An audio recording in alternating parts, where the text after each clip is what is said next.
Hello.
was gonna say, there was another... Oh, the jellyfish respawned. Okay. Well, we're gonna go then.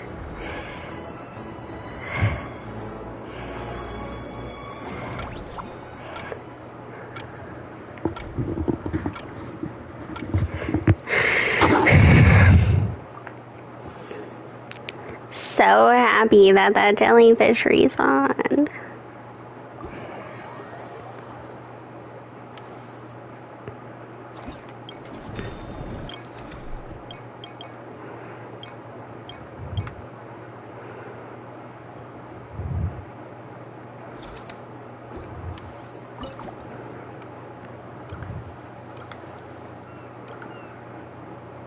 Okay.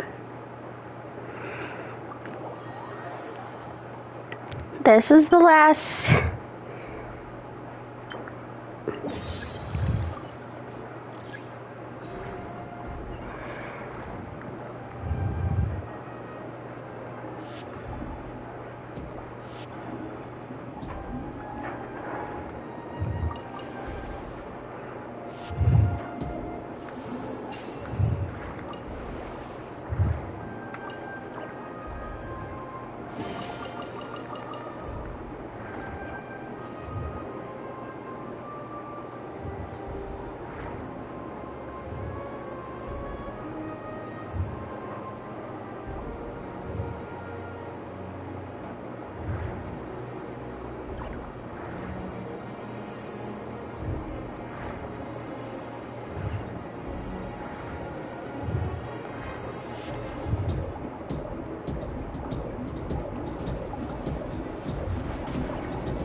Okay.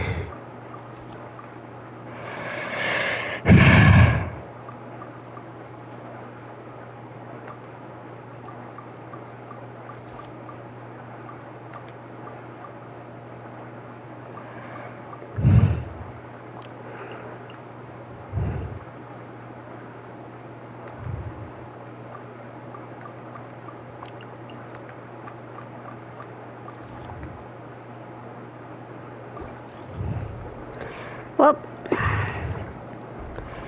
that's all we can fit. Let's see what we've...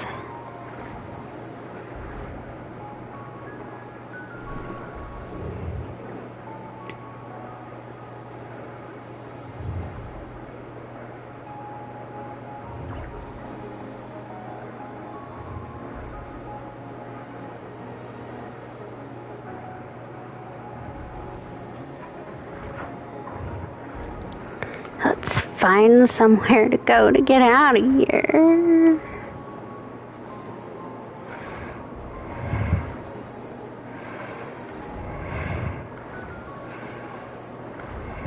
Here we go.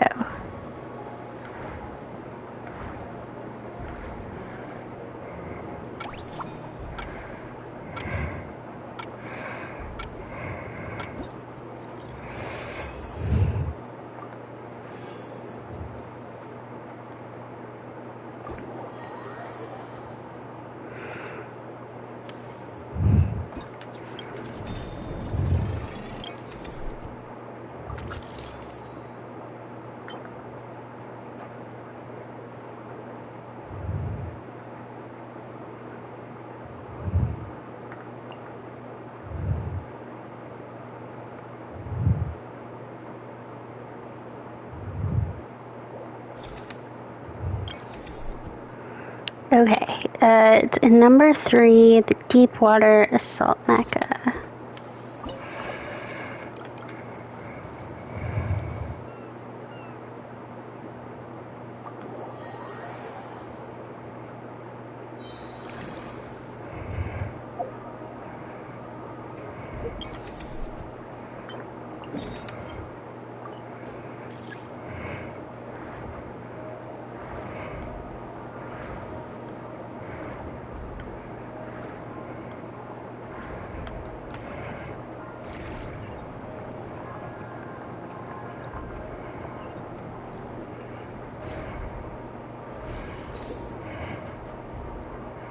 Oh.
Alright. Let's get out of here.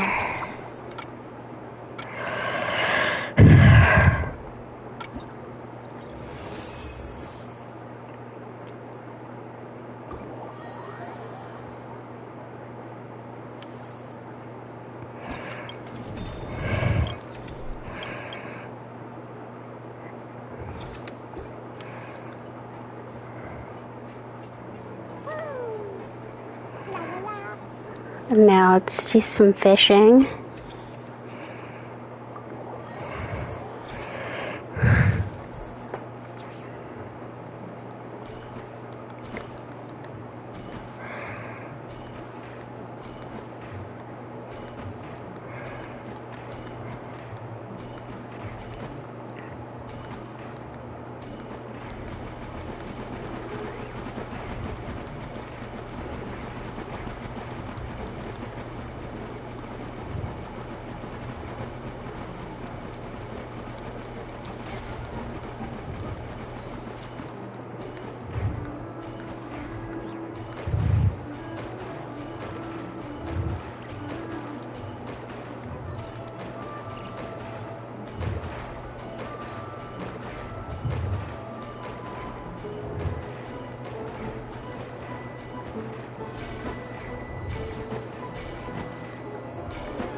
impressive, actually. Yeah, I've already finished it. These must be the ones we caught the first time we went underwater. Like it? It's fine, I guess. Nothing special. Come on! It sounded like you really liked it just now. You're that proud of it? Is this a sense of accomplishment or something? Well, yeah. And it's pretty. You know it's gonna be gone soon, though, right? What do you mean? After the festival, this ship will be returned to the fortress of Meropide, and this aquarium will be no more. So? So, no matter how much work you put into this place, once the festival is over, it's all just going to disappear. But not making the most of it when we have the chance is an even bigger waste! But if you know it's all going to be gone one day, why even bother? Well, because you still get to keep the things you gain along the way. And those are things that can never be replaced. Doesn't that make losing them even harder? Well, if you put it like that... But the happy memories we make along the way last forever. You just have to take a more glass-half-full perspective. Not to mention, everything we do here is gonna be on film, so it'll still live on in some shape or form. And when you look back on it, only happy memories will come to mind. Exactly! So it's about finding joy in the process itself. Traveler! You're back already? Oh, so Lolly, you got your clothes back. What's wrong with that? You say that like it's terrible news or something. How did you get here? I didn't see you on the deck. Oh, never mind. We need to help Miss Guillotin hide ASAP. The crew is heading over here to shoot any second. What? They should be done by now. There was a mishap earlier that cost them some time. I was waiting on deck so I could warn you the minute you showed up. Anyway, you should head back to the captain's cabin right away. They're gonna be here any minute now. Finally! That's a wrap for the scenes on the deck. Wouldn't have taken half as long if the wind hadn't snapped our equipment in two. Uh-oh! Too late! Change of plans then. You'll just have to hide. Hide? And where exactly am I supposed to do that? Oh, there's a box over there! You can get in that! Huh? You expect me to... Do I need my makeup done for the next scene too? For the love of... Let me see. Maybe just a quick touch-up. Huh? Traveler and Paimon? What are you doing here? I thought you took the day off to take care of something. Huh? Oh, well, it didn't take as long as we were expecting, so we came back early. What about you guys? You're still not done shooting for the day? No. We ran into an issue that, set us back. It meant Miss Charlotte's crew wasn't able to wrap either. We both still have scenes to shoot in this aquarium. Oh, that's not ideal. For several reasons. Let us help them. The sooner we wrap, the sooner everyone can get some rest. All right. Thanks, you two. Miss Charlotte's crew can go first then. If I'm not mistaken, you still have a night shoot later. Thanks, Director Farina. Oh, Lapine Pauline, how I love you. Fellow artists should help each other out where we can. Agreed. Well then, camera, let's get set up. Actors, give your lines a quick once-over. Let's try to get this in one take.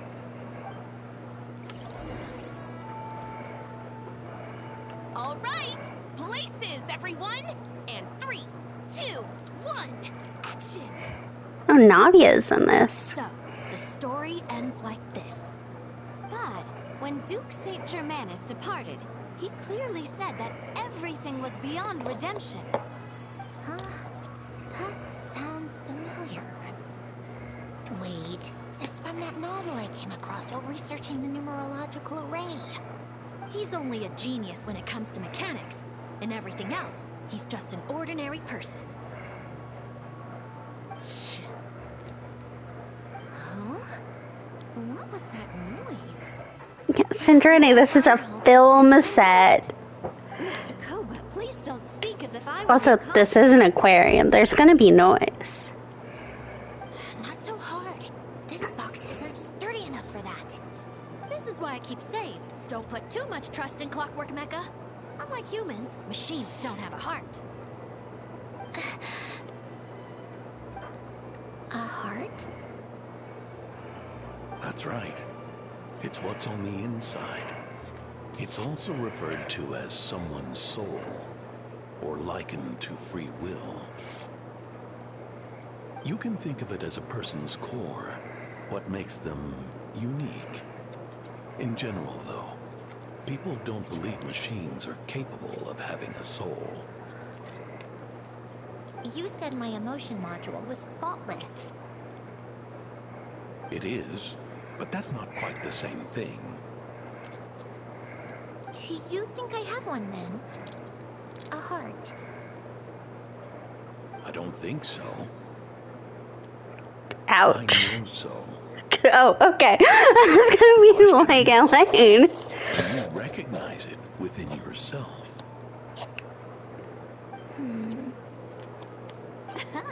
That's where you're wrong. I can't believe this. Forcing me to hide in a box and listen to this drivel. Me. In the end, clocks tick through tranquil years. Fish swim in crystalline springs. No matter how grand a dream is, it will fade away like this. Forlorn. Wordless. Silent. And cut. That was a long one. What did you think? If she makes them do another take, I'm going to flip the lid. And not just the one to this box. Well, there were some weird audio things going on, but acting-wise, it was great. It's a keeper. Perfect. That means I can get out of this box. it's our turn. Camera operator, set up for the next scene. The box was not a great Our idea. protagonist peruses an aquarium in a foreign land and gets swept up in memories of her friend. So, in terms of lighting, that's the vibe we're going for. Got that? Shoot. Paimon thought there'd be a break. Sankaroni could slip away. What are we gonna do now? Just leave her in the box. I mean, it's not, at least this scene, we're not using the box. Break a leg! Yep, we're headed off to shoot our next scene.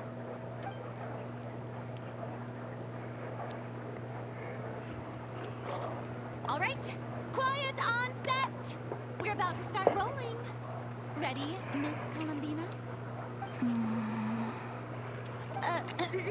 Miss Columbina? I think she would like this.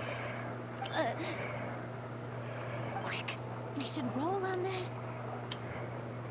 It doesn't forage with the others, or prey upon its smaller kin. Instead, it remains where it is, cradled in the coral's quiet beauty, as though the raging cyclones above are of no consequence. And yet, she still stood before the cyclone in the end. So I think that story has it wrong. She is no different than us. She has a heart. Columbina.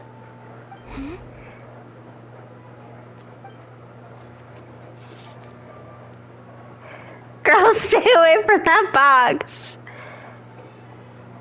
Uh-oh. Is she onto us?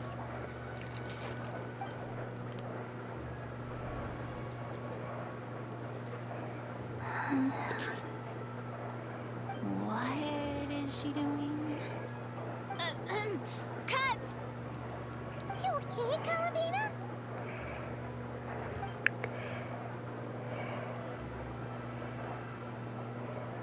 Hmm? Oh, yes. I just thought... Why don't we take a short break? It's been a long day of shooting so far. That last take was beautifully organic, though. We can use it as is. No need to go again. Thanks, Director Farina. But I'm fine to continue. You're sure? In that case, let's shoot some quick B-roll. Then we can move to our next outdoor scene.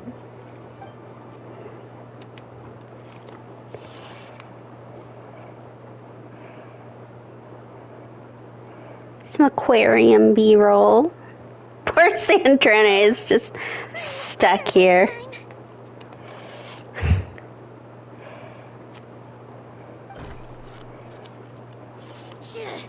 Ugh, absolutely suffocating. You okay, Sandrone? Right as rain. Come on, let's go check the test results. It's time for me to go home.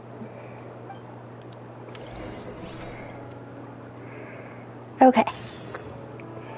Finally. We're gonna talk to Sijui. This should be the last. Well-behaved little fish swimming to and fro in spacious, carefully arranged tanks. Although I swear if they make me go after the rampaging bosses, I'm gonna cry. So popular. If only they were this well-behaved in open waters. And then people could dive down and immerse themselves more deeply in the beauty of the natural world.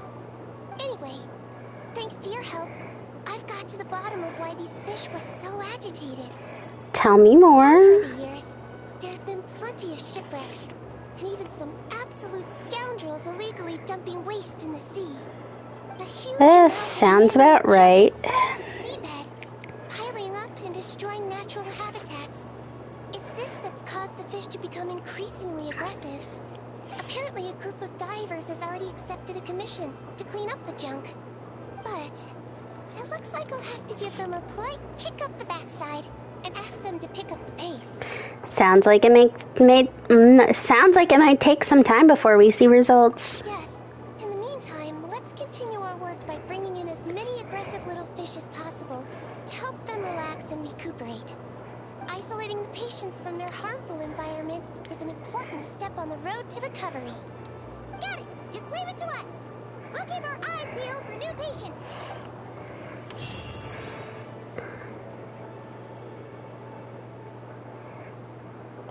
No. No. No.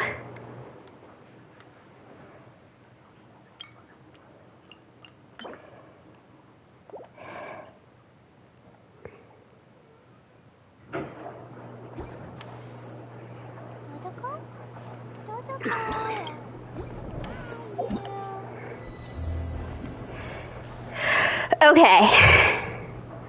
This looks like I don't actually have to do that. So I'm not going to.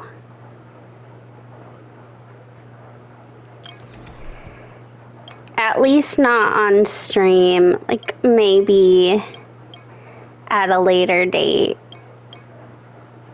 I will by myself.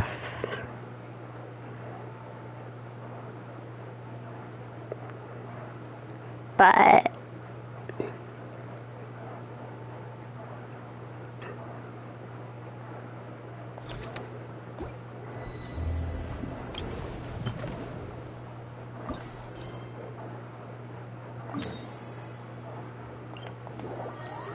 at the moment, it's a no from me.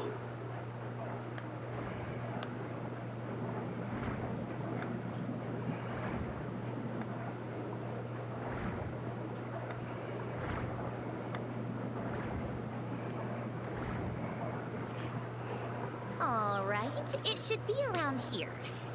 Give me There's some a space. rock. I'll activate the water insulating mechanism.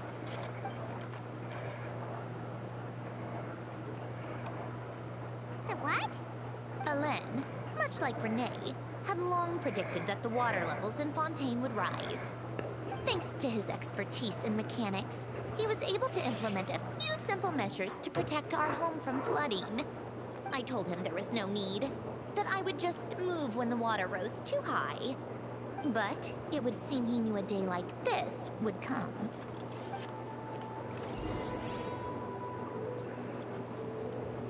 All right, the silt has been cleared away.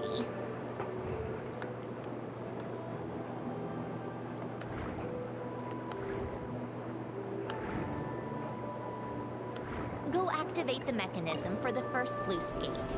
That will fill the empty middle chamber with water.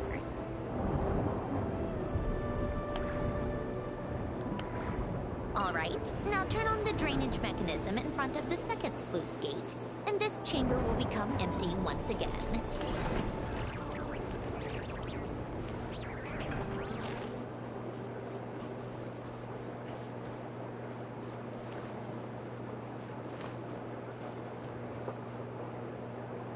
So, this is where you used to live? It's beautiful. It's a nice house. Garden. Back when I lived here, it was my job to tend to the potted plants and flower beds. Still growing strong even after all this time. I mean, it is crazy that this is underwater. If the weather was nice, I would take Alain out in his wheelchair and we would go for a walk. Before long, we started bringing Polonia along too. Come to think of it, I was the only one who could get around easily back then. Polonia always got stuck at some point, and it was up to me to launch a rescue mission. Those sound like happy memories. Happy. I suppose they were. Uneventful, but pleasant. Repetitive, but peaceful. It was like living in a world where time didn't exist. Of course, that was all just an illusion. Death still awaits all of us at the end. Oh, All right, enough standing around. Let's head inside.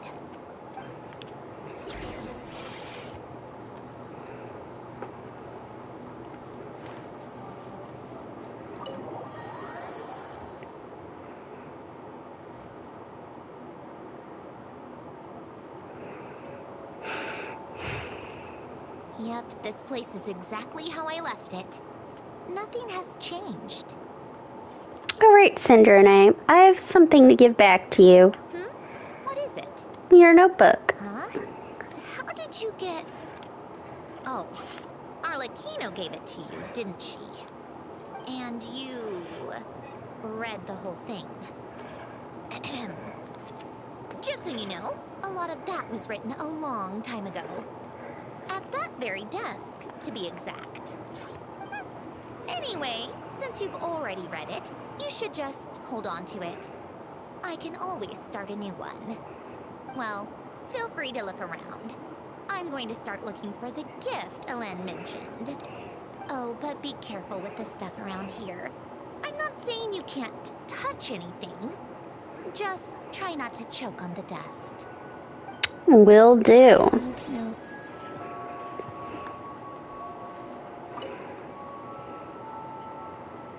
Oh, these are some of Alain's drafts from his later years.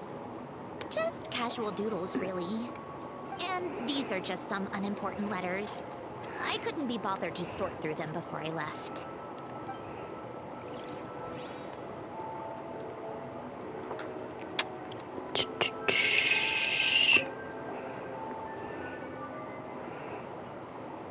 Oh, I'm familiar with this picture. the people in this picture look kind of familiar. Oh, this was taken when Alain and Renee were both still at the Fontaine Research Institute. Before their falling out. In his later years, Alain would often sit by the fireplace and stare at this picture, wearing an expression somewhere between guilt and longing. He said he sometimes regretted not helping his friend when he needed it most. Even if just to stop him. I have to say, so the actual Narsenkruz Ordo quest gets people, I mean, not just in general gets people confused, but it really gets people confused as to how old all these characters are, because, so, the only, until this came out, the only picture that we had of them was when they were kids. And so a lot of people were, like, under the impression that they were, like, not as, like, children when everything happened, but, like, specifically with the falling out and stuff, they were kids. And that's just not true. And I'm sure it doesn't help that Cater being in the form of a child probably adds to it. But people, like, really pictured Mary Ann specifically as being really young when she died. But that picture and the fact that Sandrone is built in her image alone, like, prove that she was fully an adult when she died. She may well have been in middle age. Oh, I played with these when I was little. During the first few months after I was created, I mean. At first, Elena and I would play together, but it didn't take long for me to become unbeatable. So, Polonia and I played together instead. Yeah, these don't look like Paimon's kind of games. Logic and math puzzles? Those happen to be my specialty. It's been so long. What do you say? Should we play a few rounds? I was gonna say, I thought I'd seen something with this puzzle on it, and none of the... I really had no clue going in what the game events for the festival are going to be. I'm really bad at watching the live streams these days. I haven't even watched the Shnez Naya one that came out the other day. Maybe that's what I'll do before I go to bed. But I saw someone on TikTok talking about the puzzle, this little puzzle thing, and I had been wondering where it was. So I also, like, tonight I need to do the dance event, and I have no clue what I'm in for. Sure, you pick a game. Let's go with this one. The gears on the left are stacked from largest to smallest. The goal is to move them to the other side in the fewest number of moves. Just remember, you can't stack a bigger gear on top of a smaller one.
it took you a few extra moves.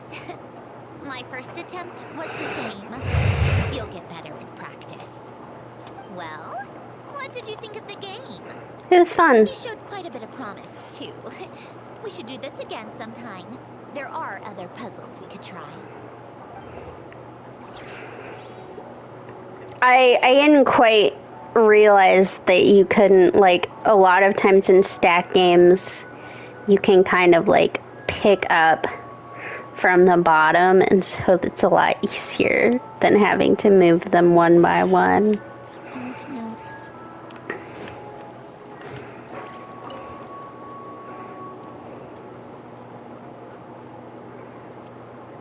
This was Elaine's workbench.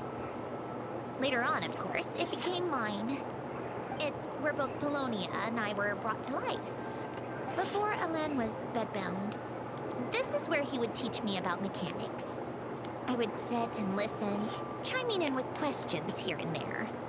Later on, when he got too sick, I took over and would work on Polonia here. Which makes it interesting that she can't seem to remake Polonia, doesn't? Charming. You should have seen it in its prime, when people actually lived here. A lit fireplace, a steaming cup of coffee. That's the real deal. You know, we also used to have a mechanical piano that Elaine built. Oh, how chic. Elaine never played it much. He probably wasn't able to at that point. But I managed to teach myself. Music theory is essentially math after all. Once you learn the patterns, it's not really that difficult. I loved perusing Elaine's collection of classical music. The chords and harmonies felt like individual mathematical puzzles. It was fascinating. So I did some composing as well. But as Elaine continued to deteriorate, even the sound of music began to grate on his nerves. So I got rid of the piano. Aww. Back then, I assumed a piano was like an ordinary clothing rack, commonplace in every home and easily replaceable. It was only after I left that I realized how hard a good piano is to find. Enough about that. Elaine's gift should be just in here. The only things undisturbed before I left were a few of his personal belongings.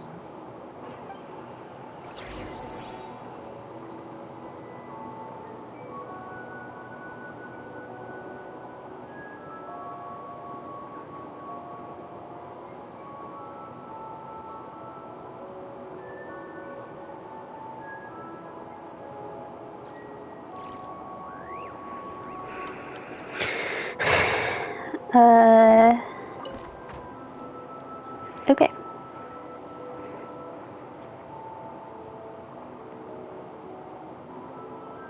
Wait, there's a hidden compartment at the back of this box. Looks like it's locked with some kind of gear mechanism. Knowing you, Elaine, I'm guessing it goes like this, then like this. Got it. Am I a genius or what? Let's see here. A box? Well, you gonna open it?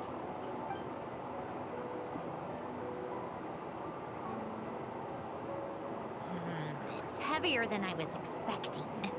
Just how much stuff is in here?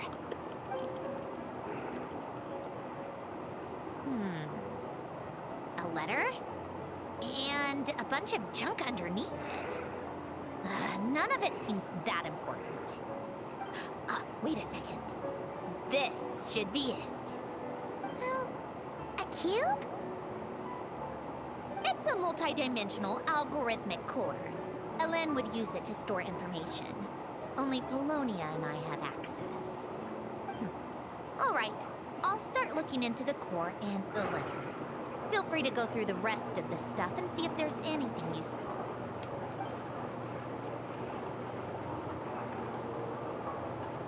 Okay. Hold on. There's another picture in here. This one has writing on the back. A snapshot of you playing among the plants shortly after you were born. You seem to like these flowers a lot. May you grow and flourish just as they do. Huh? Wow! Look how happy you are in this picture. You've changed a lot since then, huh? That's so rude, Paimon. What's that supposed to mean? Just that you come off kind of aggressive sometimes, or, annoyed at everyone around you. Well then, people should stop being so annoying. It's not like I'm the one with the problem. Of course not. Oh, here's something else. Looks like a piece of paper torn out from somewhere. Today, I solved another math puzzle and made a breakthrough on a construction problem the Institute has been stuck on for years. Am I a genius or what? Oh god, it's her diary. From now on, I should have people address me as Her Highness the Clockwork Princess, unraveler of all reason. No, no! No more of that! I thought I tore this page out. You wrote this? Then how did it get... Wait, there's more writing at the bottom. You seem to have developed a distaste for this particular entry, considering I found it in the trash. I'm sorry, but I could not help but hold on to it. Forgive me. Lynn! Don't be embarrassed. Everyone goes through a phase like that. Nonsense! I wasn't even the one who wrote that. It must have been Polonia. It's okay, we get it, Your Highness. That's enough. I told you it was Polonia. You know what? We're done with this. No more rifling around in the box. Just put it down and let me read the letter. To my little clockwork princess. Oh, guess Oh, guess it's for Polonia. not another word. Got that? If you're reading this, You've most likely received the gift I left for you. I just hope you didn't stumble across all this while cleaning out my effects or something trivial like that. I once asked if there was something you wished for. Do you remember that? I wonder if time has changed your answer. Regardless, I have another gift. A formula that will allow you to come face to face with the anomaly inside of you.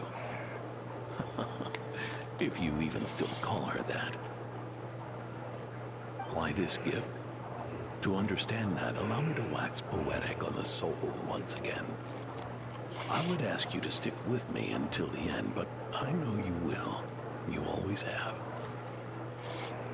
I believe a person should be born twice over in their lifetime. First, there's the birth that grants us life. Then, the birth of the soul. It's a matter of transforming the life bestowed upon us into the life we choose for ourselves. And to do that, we must look inward. We must make a conscious choice to define the meaning of our life instead of allowing the happenstance of our existence to pass us by. This is the process of recognizing the soul that lives within us. You are my proudest masterpiece. I told you that long ago. But to me, you have never been a creation or a machine. To me, you're just like the rest of us. You have a heart. In fact, some theories think of the human brain as nothing more than a machine, and thought the product of its computations. So you see, perhaps we're not so different after all. Your inner machinery is just far more advanced than most. No matter how one looks at it, the heart is a complex thing. A place where logic and reason collide with our emotions. Your computational capacity allowed you to become sentient and develop logical reasoning. But it also granted you something that, on the surface, might seem contradictory. Emotion. Emotions and logic often clash with each other, and those instances of discord can accumulate over time. That is the source of what you refer to as the anomalies within you. As you told me once, you've always known what you don't want. Yet you've never wished for anything in particular. Similar to how a blind person can feel when a part of their body is in pain without being able to fully visualize its form, such is your relationship with your soul. So, what I leave you now is this. A formula that will allow you to see the shape of your soul. For if you want to protect your heart, you must first be able to recognize it within yourself. Deep. Of course. Whether you use it is entirely up to you. You are, and always have been, free to do as you wish. Regardless, whether by my formula or some other means, I trust you will know your heart one day. You always were a fast learner. And the smartest person I've ever known. Ellen. Oh, You all right? I'm fine. I've already figured out how this formula works. Let's get out of here and then we can use it. you made up your mind already? You're gonna do it? Why wouldn't I? Resolving the anomalies within my core is the reason I came here in the first place. Need our help? No, I can do this on my own. But, do you want to watch? What do you mean? I already know what anomaly I need to resolve. Like Alen said, she's an amalgamation of all the times my logic algorithms have clashed with my emotions. And by resolve, you mean that literally, or... Yes. And if you, let us in like that, wouldn't that mean letting us see a bunch of your, you know, inner thoughts and secrets? If what Alen said is true, then I'm about to be... born anew. Or whatever. This is your chance to be lucky enough to witness it. Besides, you already read my whole diary. When it comes to keeping my innermost thoughts to myself, well, I think that ship has sailed. You're really sure about this? How many times do I have to say it? I finally let you in as... friends, and you want to question it. Then we'd I'm be not gonna offer a second time. then we'd be honored. Enough with the mushy stuff. Just follow me.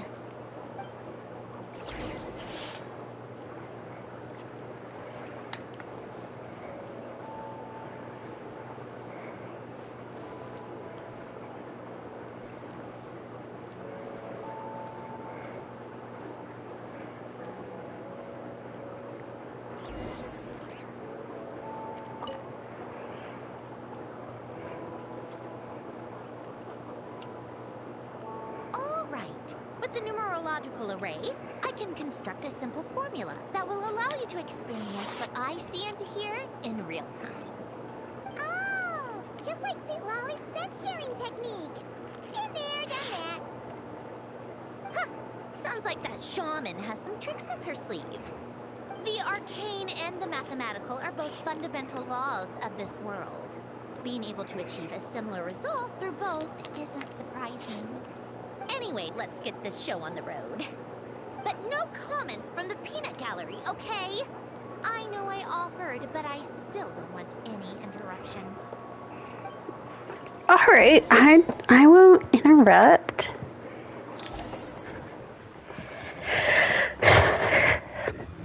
Or at least I'll try not to. Probably shouldn't promise that I won't at all. Is this my heart? No, it's probably just the result of Alan's formula. A space dedicated to resolving anomalies. Huh. But it looks like the walls are all mirrors? You made it. About time. Is that me? From the past? You just spoke of anomalies. Well, here I am. What happens when emotion contradicts reason? Shall we sit down and talk?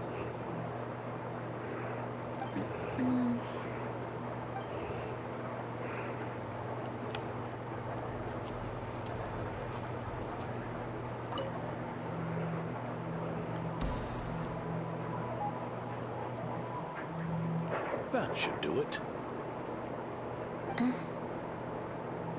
Hello? My name is Alain Guillotin. Can you hear me? Brings back memories, doesn't it? The time we spent here. Here. I want you to have this. A notebook? You can use it to write things down. I don't need to write things down. I have unlimited memory. Even so, some things are more important than others, right? You can use it to write about the things that matter. So you wish me to carry out a basic priority sorting operation? I suppose you can think of it like that for now. But journaling is also an act of finding oneself. Much like we use wooden stakes to guide a plant to grow in a certain manner, what we choose to write down gives the soul much needed direction. In the act of choosing what to forget and what to hold on to, we decide what kind of person we want to become. I don't understand. Like I said earlier, I don't need something like this. This is where we were born. Where our life began. Mornings of tending to the garden. Afternoons spent cleaning, reading, or studying. Evenings of cozying up by the fire, listening to Alen share stories about his past.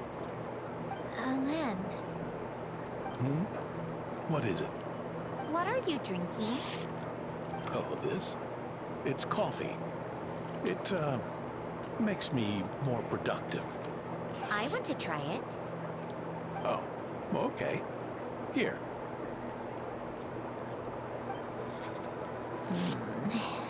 Bitter. Speaking of, why did you design me with senses? Taste, smell, touch. Well, I'm not quite sure. It just felt like the right thing to do. I suppose I hoped you might have a life of your own one day, and that you deserve to experience all life has to offer. Oh. Still bitter. But the smell is nice. I thought those peaceful days would go on forever. You know that's not possible. Maybe. But how was I supposed to know the end was just around the corner? That was just bad luck. Was it? Well, it certainly became a pattern, now didn't it?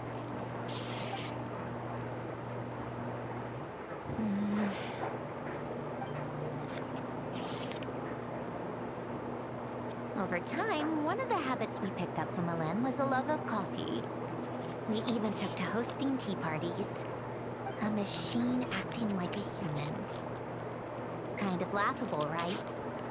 I suppose that's just what I'm used to. Yeah, that's just what we're used to. Hey, this place isn't half bad. Great spot for a party. More and more people seem to be showing up to my tea parties uninvited. Anyone care to explain? Can you blame me? I saw Columbina leading Capitano somewhere, and I had to see what that was about. I had simply asked Columbina where I might find Arlecchino. I have business to discuss with her, and Columbina suggested looking here. Tartaglia and I were unaware that this was a private gathering. Apologies for the intrusion. It won't be for long. Whatever. Just add it to the list of annoying things that have happened today. What's one more?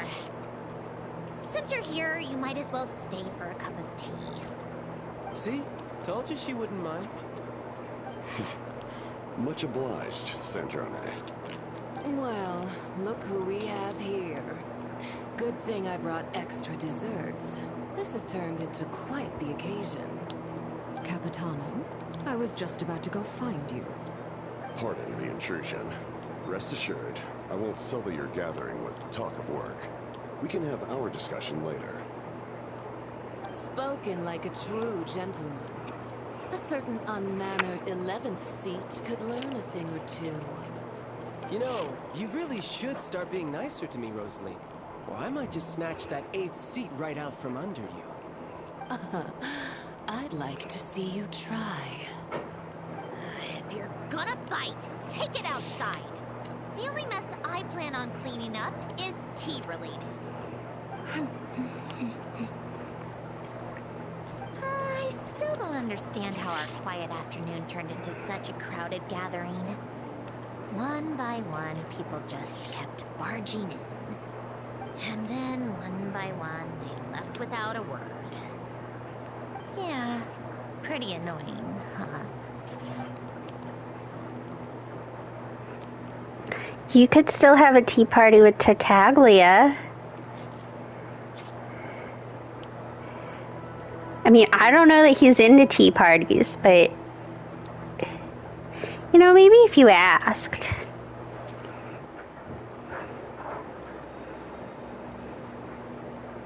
Of all my days with the Fatui, the times I spent with you, Arlecchino, and Rosaline, they were my favorite. Bye, Sandrone.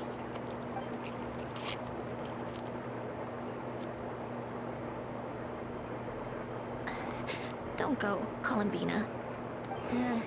We should have just said that. Why didn't we? If we had, would the story have had a different ending? She No. couldn't stay. There was no future for her here. She would have just faded away. You're right. I suppose that's why you call me an anomaly. Every time you make a decision, there's a voice inside your heart. My voice. Asking to contradict all logic and reason. Why didn't we make her stay? Is it worse to fight for something just to lose it? Or not to have fought at all? Don't you find it unfair? One by one, we keep losing the things we care about the most. But in the end, whether I want to fight for something or cry over all we've lost, you just push it down and pretend not to hear.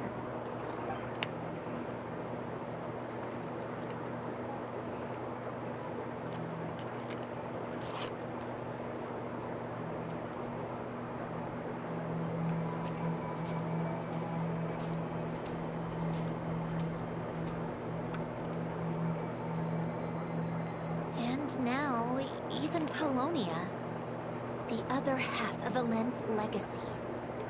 The last remaining member of our family. Even Polonia is no longer with us. I did everything I could. But it's just like Helen always said. Polonia was one of a kind. There was no replicating what he managed to create. Don't you feel like our connection to the past is fading bit by bit? Like, even the things we have left are slowly slipping away. I suppose. But you can't move through life without having to say goodbye. And even as we experience loss, there are always new things to be gained. Ever so logical. What's your take, then? It feels like the more I care about something, the faster the world takes it away. It sounds so stupid, but I can't help it. That's the hand life has dealt me time and time again. Why even fight for something that's just going to be lost in the end? Better to never have had it at all. Better if it would all just disappear. Dark, I know. But the heart wants what it wants. Maybe the stellar linchpin appeared because of me. Because of what I wish for. I don't think so. Yeah, probably not. What an anomaly wants goes against all logic and reason after all. Well, go ahead and do what you came for. You're here to resolve the anomaly, aren't you?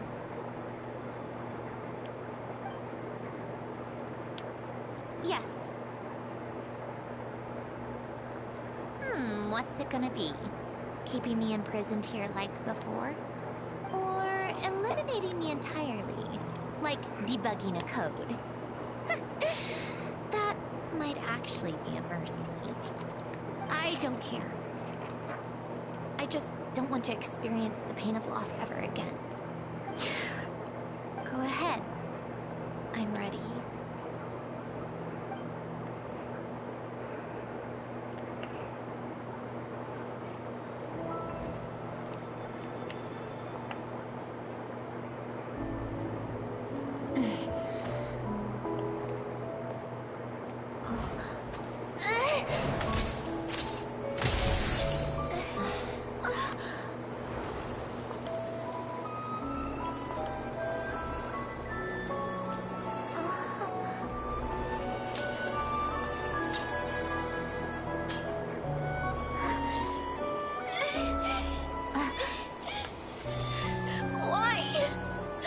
Why do we keep losing everything we care about?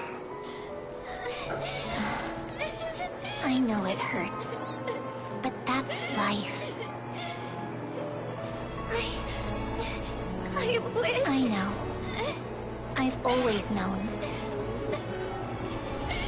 Because we've been one all along.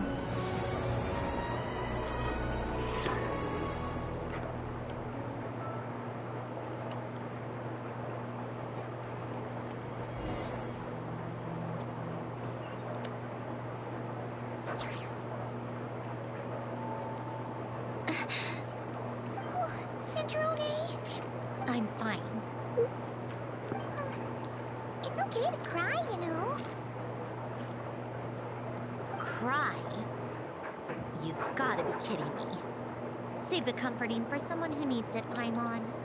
Just now, that was... The emotional side of my core algorithm. My emotion module has always been fully developed and operational. Elen tried to tell me that too. I've just chosen to ignore her voice all this time.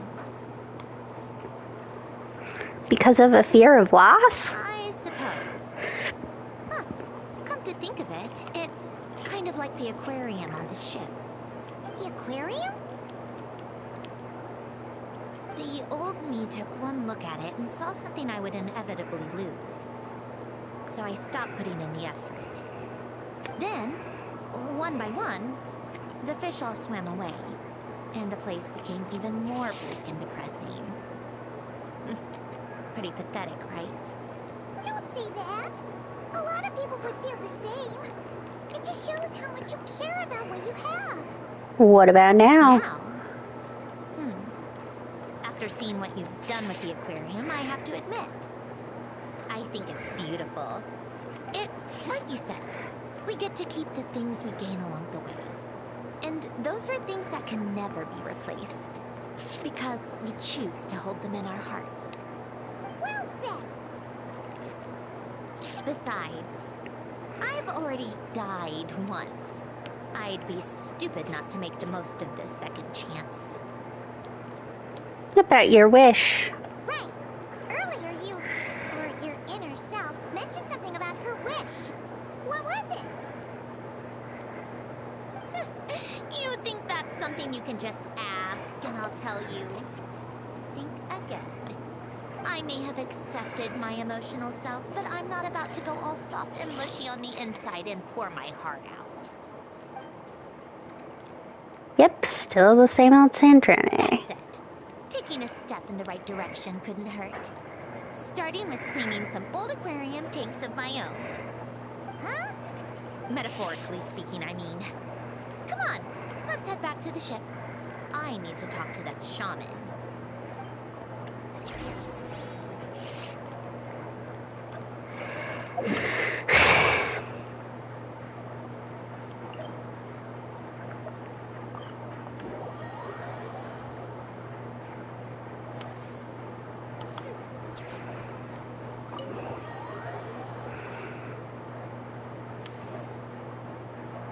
Huh?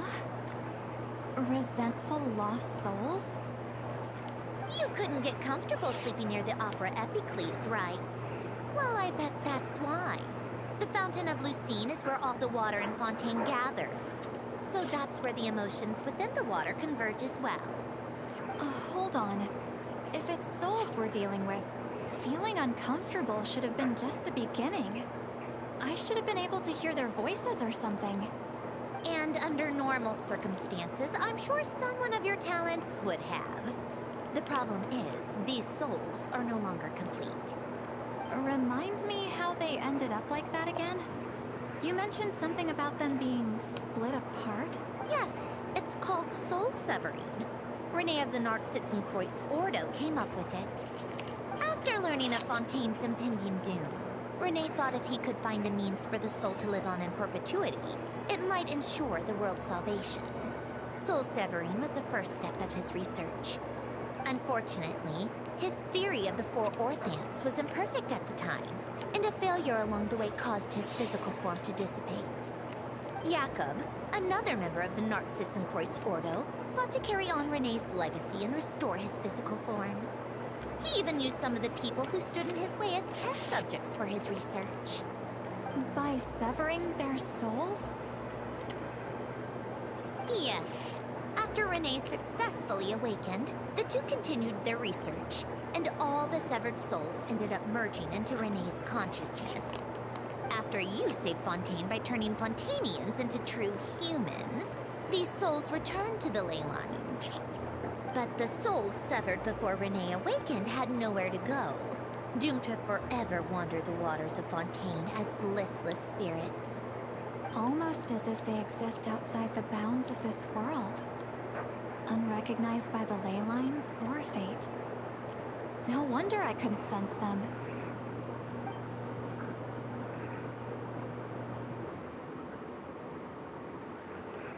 Not only that, but over time, they began to fuse with other entities. Their inner resentment lured in all sorts of evil beings, which corrupted and defiled them into nothing more than accumulations of filth. But the full transformation must have been recent. Otherwise, the Udex surely would have noticed. Wait, no, he must know already. That would explain the underwater Melazine patrols. No wonder I kept running into officers from the Mara Chaussee Phantom earlier. In that case, let's go find Nervalette and we can sort it out together. No, not just yet. Why not?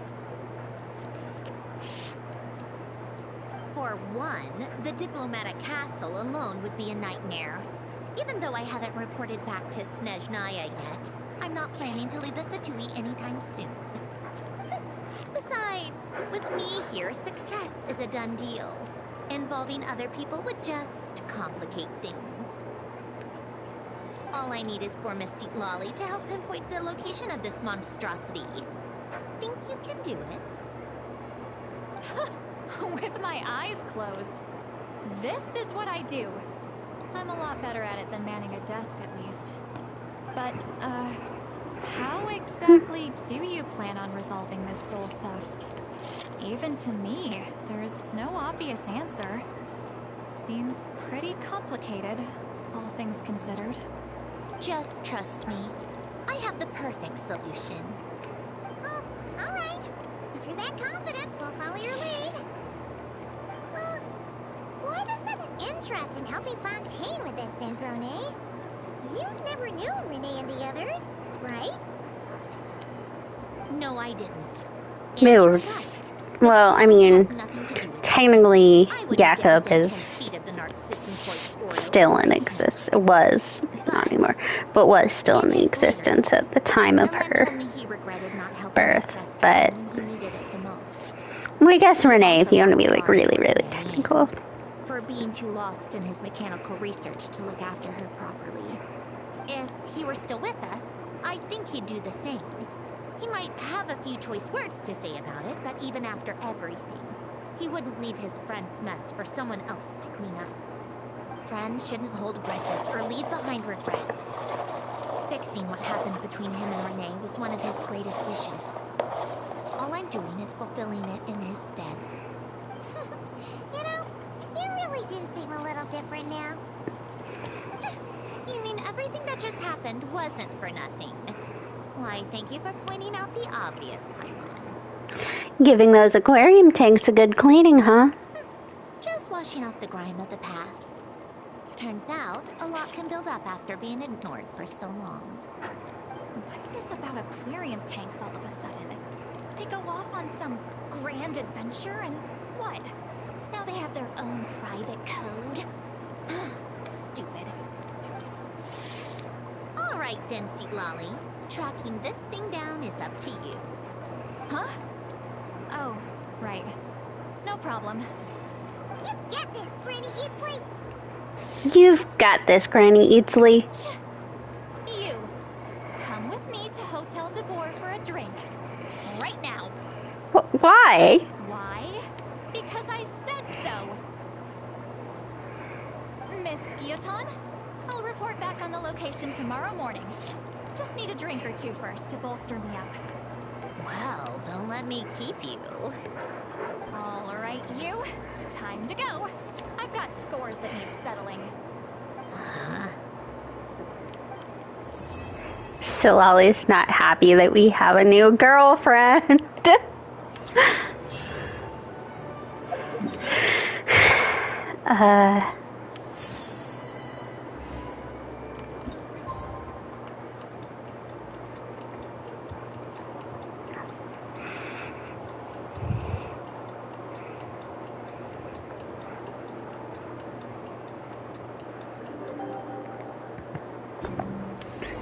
Time to meet up with Sandrone.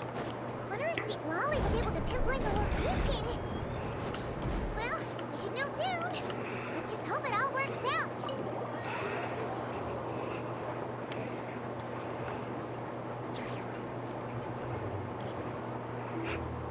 St. Lolly sure drank a lot last night, huh? Wonder if she's even awake. Good morning. Columbina! Sure know how to make an entrance. What are you doing here? We just finished filming a last-minute scene, so I came up to get some fresh air. The others are still down below discussing what the final scene should be. You mean, how it should end? Yes, they're torn between whether the heroine should reunite with her old friend or not. Ah, because the whole point is that she came to her friend's homeland to search for her, right? Oh, Paimon almost forgot the plot. Me with this quest. Director Farina and Miss Chiori think a tragic ending where the two never meet would be more poignant. But Director Xavier thinks having the two reunite would make for a more touching and heartwarming ending. What do you think? Me? I'm not sure. On a personal level, of course I want to see her again. Of course I want to experience that moment where we reunite, even if it's just for the cameras. But that means an actor would have to take her place, and that makes me feel... Oh. Don't stress about that for now. Huh? Yeah, no one's so worried. Making a film is supposed to be fun. Besides, it's all gonna work out. You can trust Paimon on that. Work out? How? all get tied up in a nice little bow. You'll see. Exactly. Okay, I trust you. I'll just focus on having fun for now. Well, well, look who we have here. Traveler and Paimon. Oh, the lighting specialist and clapper loader that never were. Yeah. We kinda went AWOL, didn't we? Sorry about that. Seriously, don't worry about it. Everything's going smoothly on our end, so just do what you need to do. Thanks for understanding. You seem to be in better spirits now, Miss Columbina. I apologize if our earlier discussion put you on the spot. It's okay. I'm fine now. The Traveler and Paimon talked me through it. So, what are your thoughts on the ending then? Should we have them reunite or not? We should tie everything up in bows. Huh?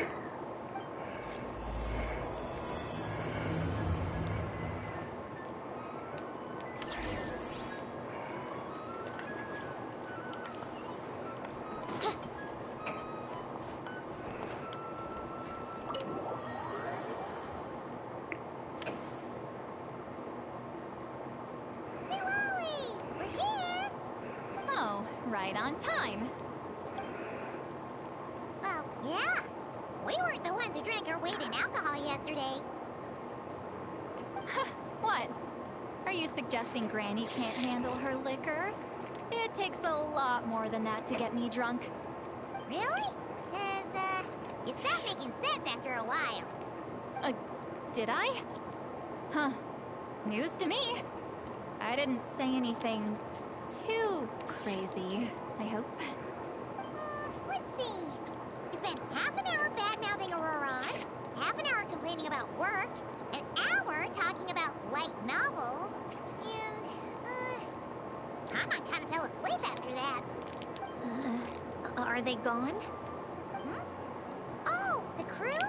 Yeah, we bumped into them on the deck, but they just left. Wait, but now that everything with your core is sorted out, what's stopping you from seeing Columbina? She misses you a lot. I just want to deal with this mess first. Besides, this is a perfect chance to make her jump for once. I have to plan it out more. But enough about that. Were you able to pinpoint the location of our target? Of course. When Granny Eatsley promises something, she delivers. Great, let's see. Morte region. Wait, this is the Tower of Gestalt. The place the souls were severed. Is that the source of the resentment? Or is it the Narcissism Kreuz Ordo in general? Let me come with. This thing's movement isn't fixed. If it's not at this location when we get there, I can use a ritual to summon it. You've already gone to more than enough trouble. I don't mind. These old bones have nothing better to do anyway. Summoning a spirit isn't going to do me in. Besides, if I don't go, they'll just have more inside jokes I can't join in on. All right then. I appreciate it. Like, they're not even pretending anymore.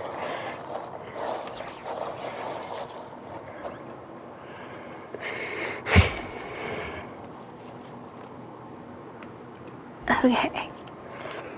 Oh. Now, so Lolly, this place used to be above ground, and well, let's not talk about it. No sign of it so far. Should I start the summoning ritual? Let's drain the water from this floor of the tower first. It'll make it easier to move around. Wait, we can do that? Of course. Alan and Renee both saw the future that awaited Fontaine and even shared a few methods for waterproofing buildings. The principle behind it is, not important. Just unlock the mechanisms in the order I tell you.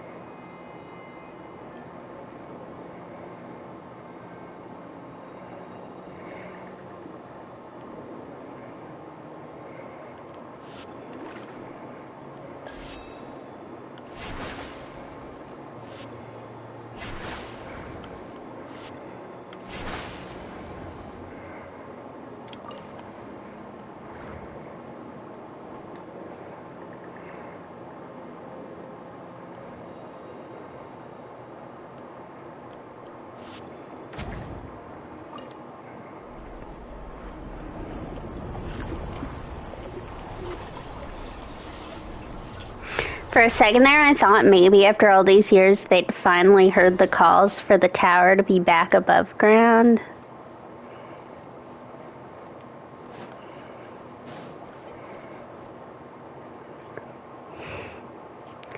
It's a big complaint.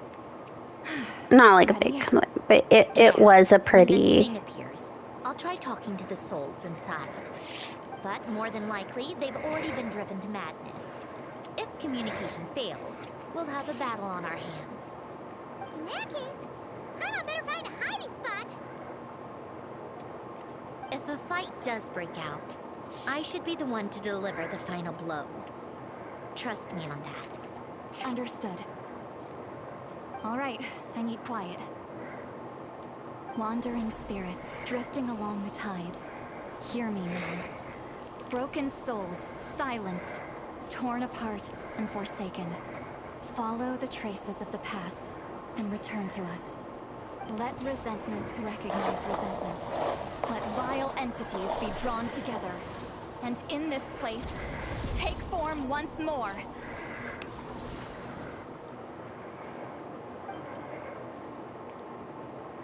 Such a good hiding place, Paimon. What now? Is that it? This is exactly why I deal in math, not magic. How are we supposed to know what stage the spell is at? It's like there's no logic to speak of. Mechanical science is so much easier to...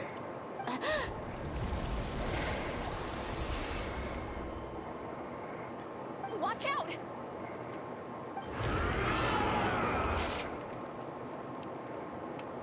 Hey, you! Or whoever's inside of you. I need you to listen to me. I'm a descendant of Fontaine's Lord Artificer, Hélène Guillotin. I can make you whole again and return you to the ley lines. You just need to work with me here.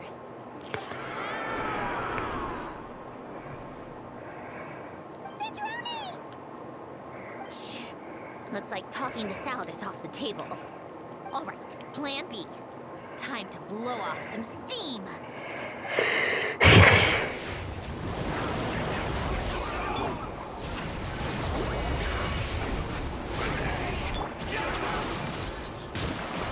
You're punching out the wrong person!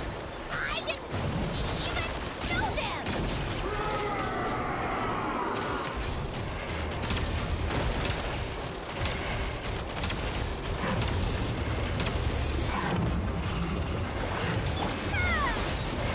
Take this!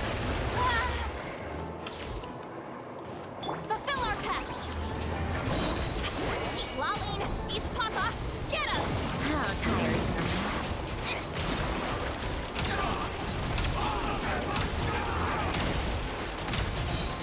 Most of them already did. But you still have a chance to return to the ley lines and reunite with your families. Just work with me here!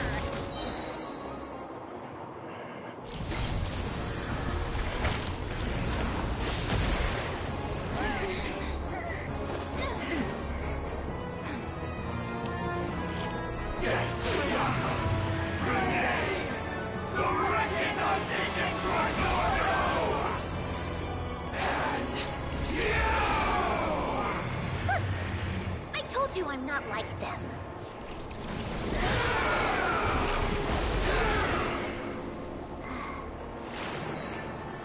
I'm stronger. Inverted. World formula. Reversion.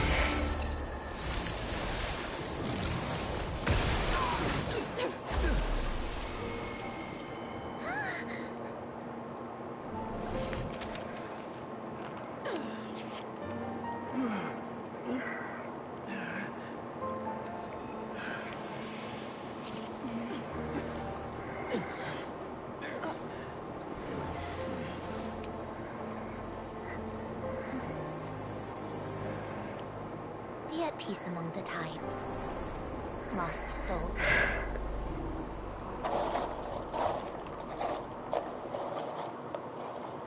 Is it over? Yep, told you it'd be a piece of cake. How did you do that back there? That creature was nothing special.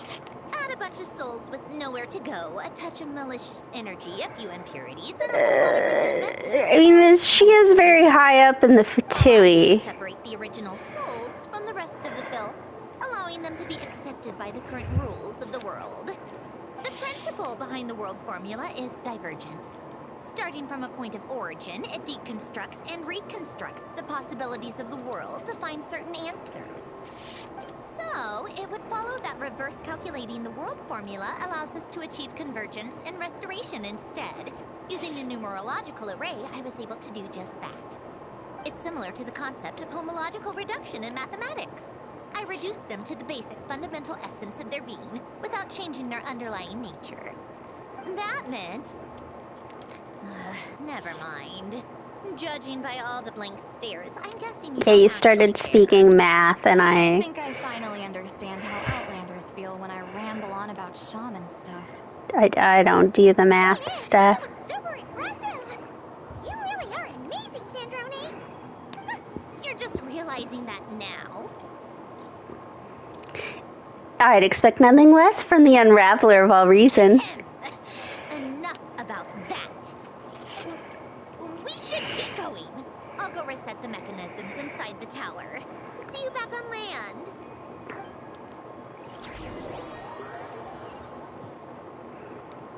Well, that's one old mess for the books. Glad to have that over and done with. Feels nice to do a good deed every once in a while. You help everyone out a bunch and not cry too. Kinda seems like you're just a good person at heart. I wouldn't be so sure. I'll be heading back to the Fatui soon enough. You two are too trusting sometimes. Well, at the very least, we know we can trust you. Also, I totally didn't trust Dottore at any point, so... Like, I can't be that stupid. Fine. Just don't say I didn't warn you when it comes back to bite you. Well, where to next? Back to the ship? Yeah, your personal business, the Narcitsan thing, it's all resolved. That means you can see the people that need seeing now, right, Sandrone? Oh, everyone's gonna be so happy you're back! You wouldn't catch me dead admitting to this before, but... yeah, I really have missed everyone. Columbina's a special case, though. This time, I'm definitely getting her back for all her annoying antics over the years.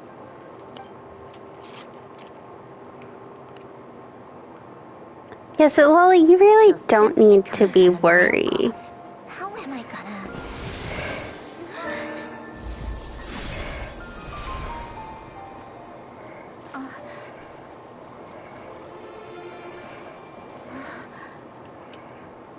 Sandrone? Is it really you? You're back? You didn't tell me.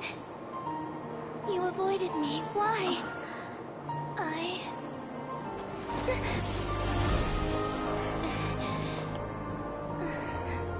Sandrone? Now we're even. I missed you so much. That makes one of us, idiot. I'm here, Columbina.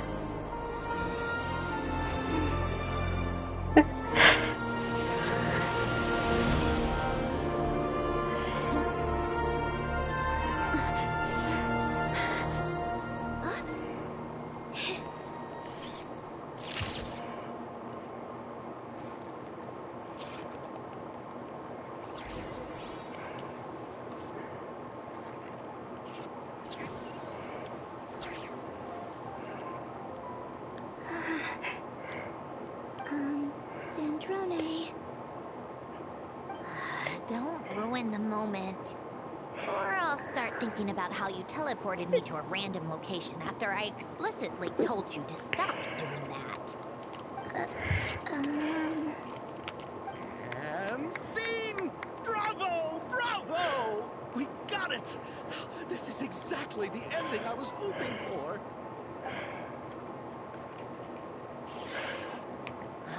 Where did you just go, Miss Columbina? You vanished, and then the next second you were back hugging this, new friend here. That was all on camera? Yeah. Well, the camera was already rolling and it happened so fast, so... Yeah. Hold on. This must be... Yep, my best friend.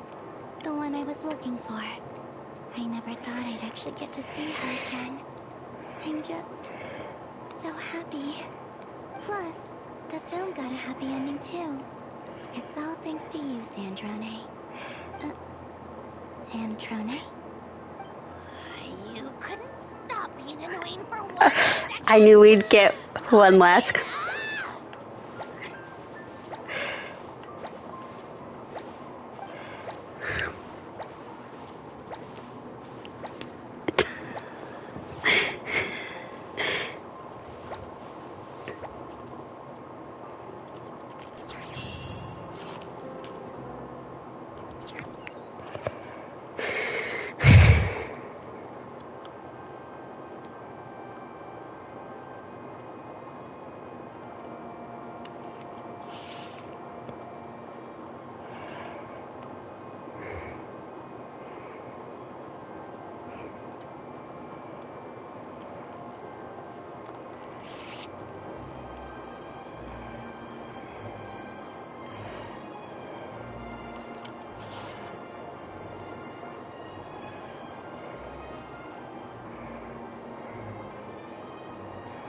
Oh, Navia was in the, or not Navia, Clarenda was in the Navia movie as well. Going to the opera house is the true way to enjoy a film. You get to see the audience's reaction in real time, too. The endings seem to be received quite well. I can't believe you let us include that in the final cut, Sandrone.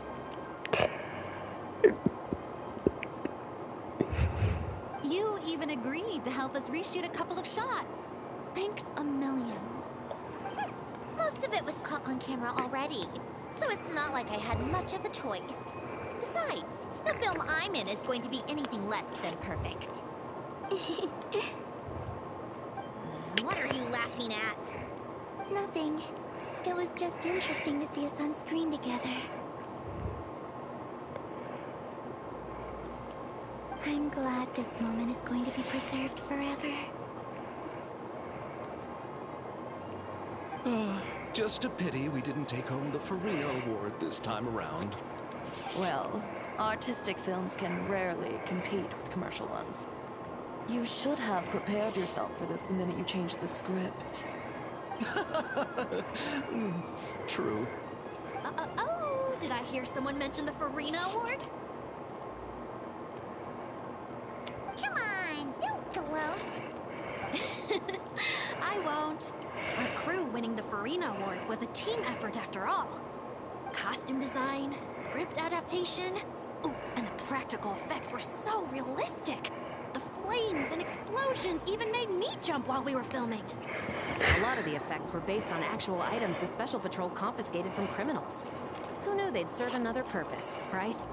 But it turned out amazing. Really brought the thrilling scenes from the novel to life. Fontaine's film industry is seriously impressive. Which film did you vote for, Silali? Don't say that out loud. Obvious. Great Detective Herlock, of course. That's the whole reason I'm here. You all should be proud, though. A lot of critics are saying really good things about your film, too. Longing and loss, searching for something even after it's gone. It's a film that makes you think about life and how important it is to explore those themes. Well, that is what the art of storytelling is for. Watching a film with friends is so much fun. There's so much to talk about. Ooh, let's throw a celebration later then. We're all old friends. Oh, we can find a place and chat to our heart's content. How about the Winglet? That's perfect. Friends and family are more than welcome too. So if you want to bring people, don't be shy. You all can head over first and make yourselves at home. I'll bring over some refreshments in a bit. I just have one more stop to make first. Can I come?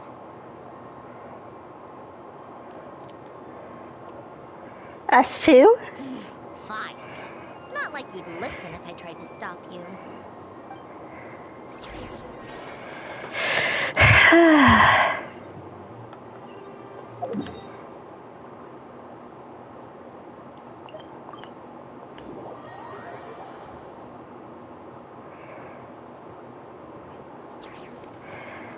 We're really hitting the Nars and Ordo's greatest hits.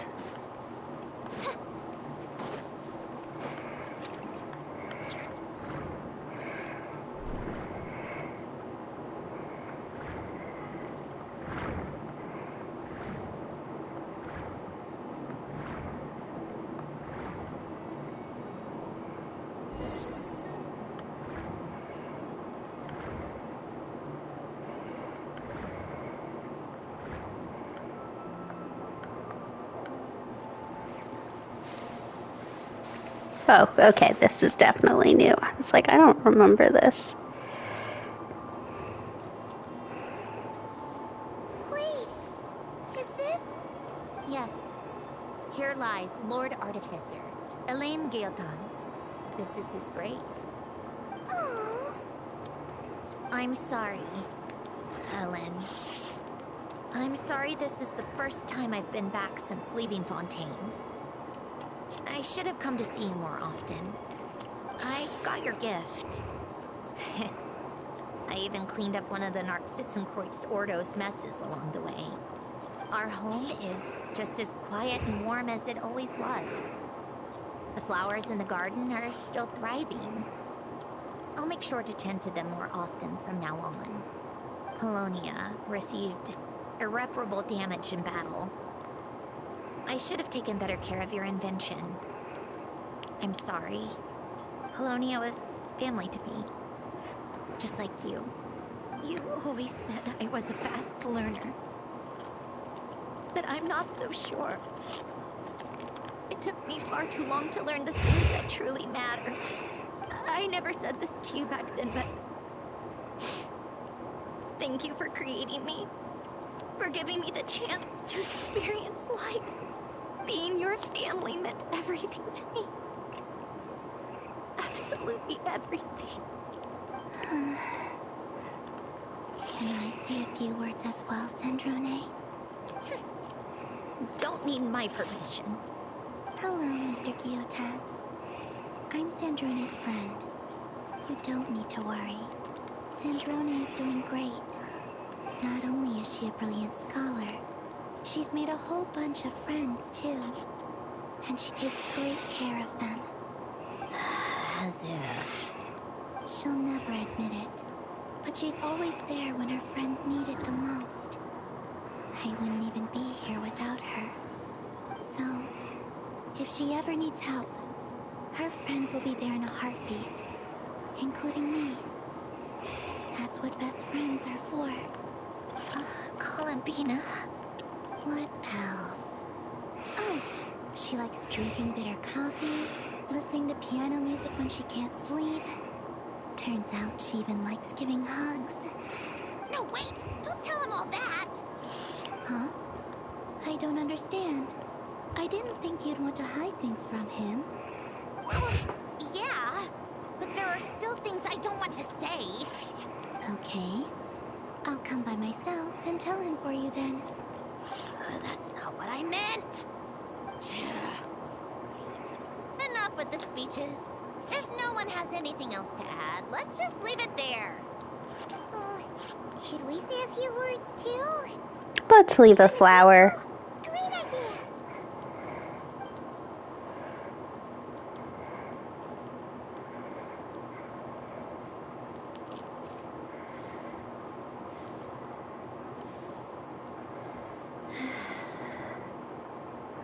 Goodbye, Ellen.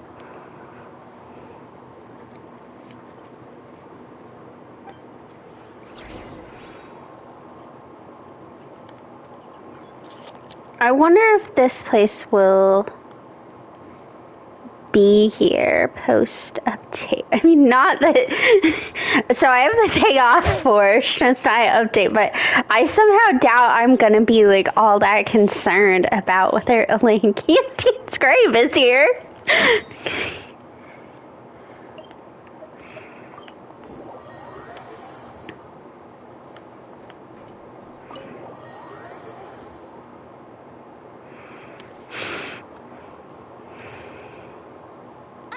You made it! The party's already started. Oh, but, you didn't bring anyone else along? I thought you headed out to invite some friends. We did invite a friend, actually. She'll be here soon. She's even bringing some desserts to have over tea. You should join us later, Miss Farina. I do love a tea party. Oh, it's Arlecchino. Then don't mind if I do. This seems like a fun occasion. Let's go talk with everyone. Good idea. We'll introduce you to all our old friends.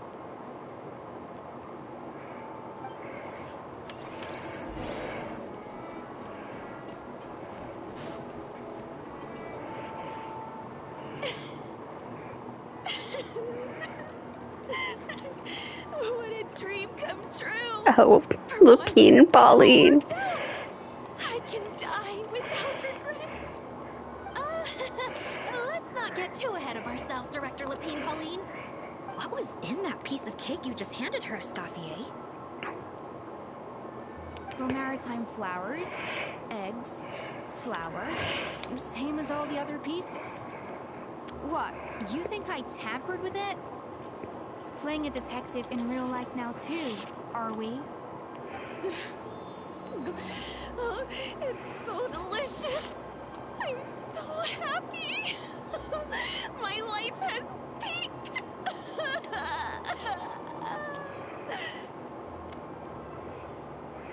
Miss Lupine Pauline, look who I brought! Master! Wait, what happened to your face? Why are you crying? Never mind my face. Here, let me introduce you. This is Miss Charlotte and Miss Escoffier. Things are sounding lively over here. Oh, look who it is! Perfect timing. I was so busy with the shoot, I feel like we barely got to talk. Ah, and the elusive Miss Guillotin. It's great to see you. Thank you so much for letting us use the boat free of charge. That was so generous of you. Oh, right. Introductions. This is Miss Charlotte and Miss Escoffier. That's kind of you. But I didn't really do anything.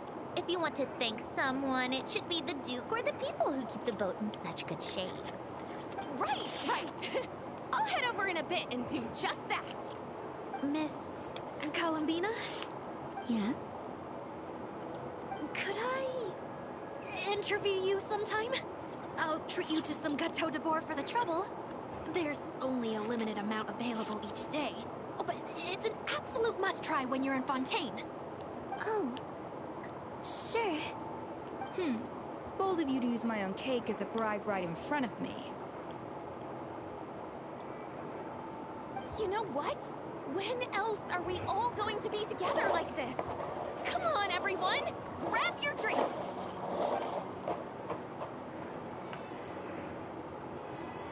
Are we going to toast? Yep! Come on! Oh my god. Sunday!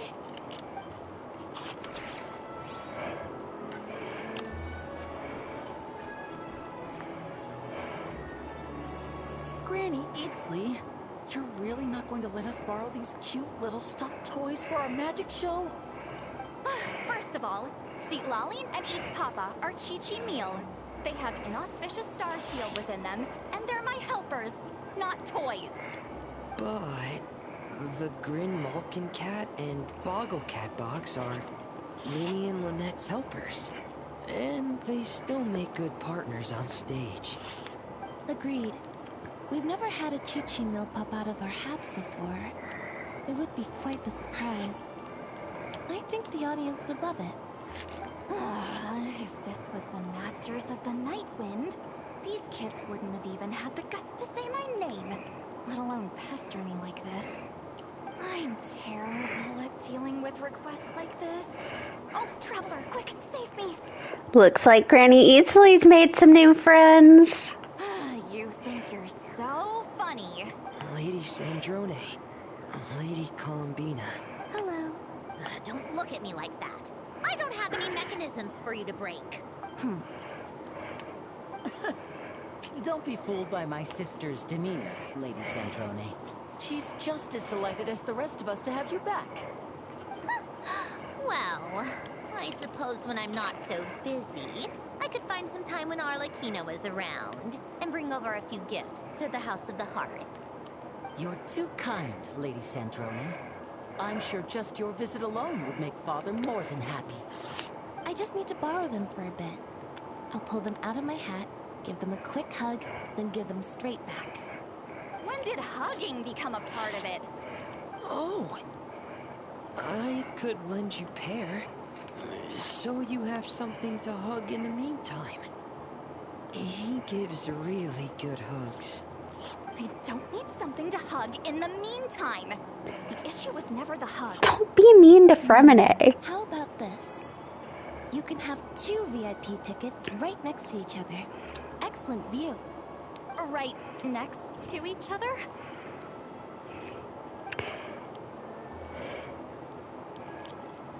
Yep, super quiet. No one will bother you. I'm sure you'll have a great time. Fine.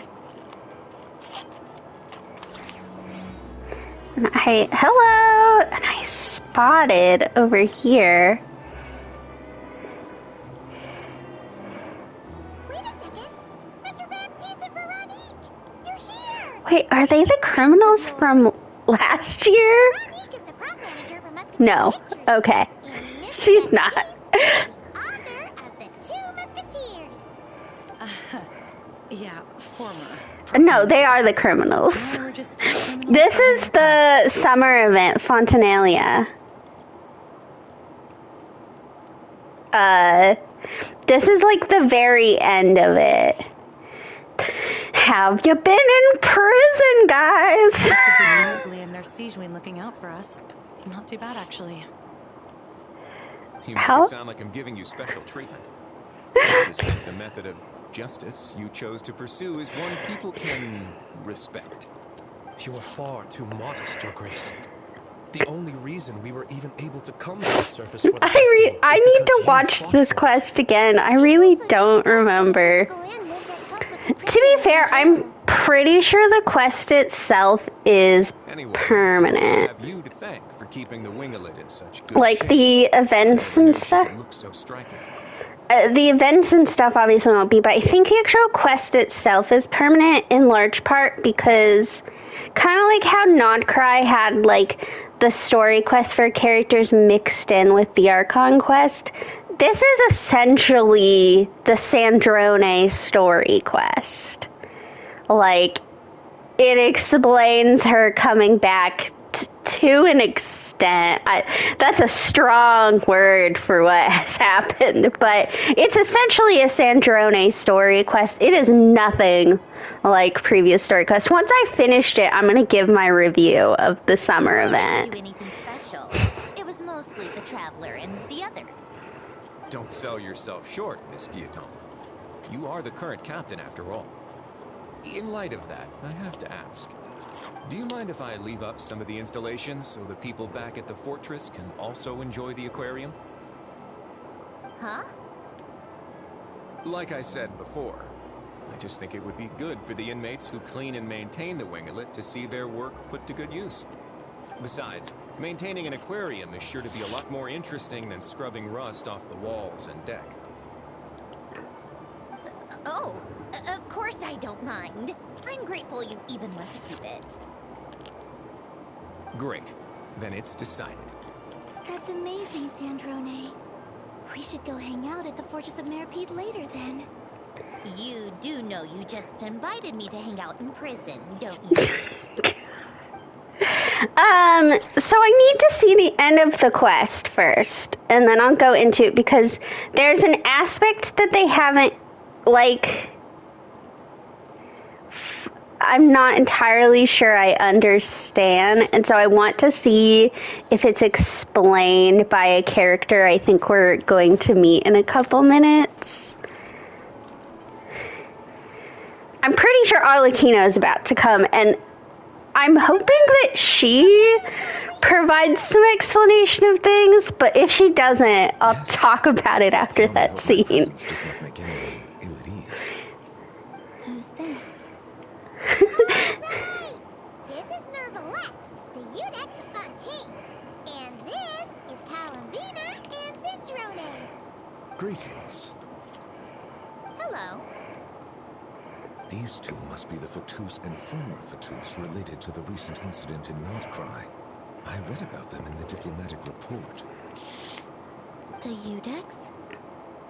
Oh, the dragon that cries a lot. I had to take a picture of that. Jeez, Columbina. That's your takeaway from all those Fatui meetings? Oh, they're talking about him at the Fatui meetings. How I'm portrayed in the Fatui's You must put a lot of people in prison then. Well, it would be more accurate to say I pass judgment on their crimes. All trials in Fontaine strive for fairness and justice, so as to avoid imprisoning the innocent. So, only the people who deserve it get sent to prison. Well, deserve is quite a subjective metric, is it not? At the very least, I can promise that in every trial over which I preside, I make every effort to deliver a fair verdict. Tell that to Tartaglia. I know that was before he was like fully presiding, but... What is she doing now? You seem like a good dragon. Not the kind that throws people in prison for no reason. I think we can get along just fine. Well, thank you. Then she punched me because... Sorry, Nervalette. She thinks that's a sign of friendship. Where does she even pick up weird habits like that? I see. I believe I have observed people on the streets of Fontaine expressing affection in a similar manner. I suppose I now know what it feels like. Yes, quite abrupt. You know, these two are surprisingly alike.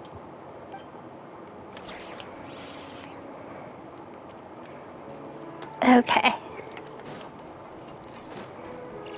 Jesus, there's so many people to talk to. You made it. Sorry for starting the celebrations without you. No worries at all. We're just glad everyone's having such a great time. Oh, right. You've probably seen them around already, but let us introduce you for real. This is... Miss Columbina and Miss Guillotin, right? Oh, we saw the film you were in. It was so touching. Yep. This one started bawling her eyes out right next to me in the theater. I know. I didn't bring nearly enough tissues. Thanks. We saw your film too. I memorized all your names. Oh, guess we can skip the introductions then. Our effects were pretty over the top, right? Some of the extras in the big scenes were actual members of the Spina di Rosula. So basically, your contribution was creating realistic-looking chaos. That wasn't the only realistic aspect. Miss Chevreuse and Miss Emily were also kind enough to lend their expertise on criminal investigations and forensics. Oh, it was nothing. I was just honored to take part and help out. It's funny, she's not had a lot of reruns, but she's been in a number of recent events. 'Cause she was in the Mondstadt one. Want to join in on a round of tabletop troupe later, Miss Columbina and Miss Guillotin? I mean, what better place for a party than a party? Here we go again. That sounds interesting. Yes! Persuasion successful! What about you, Miss Guillotin? I guess one round couldn't hurt. Critical success! Oh, looks like Arlecchino's here. Come on, Columbina. Let's go have ourselves a tea party. just a second.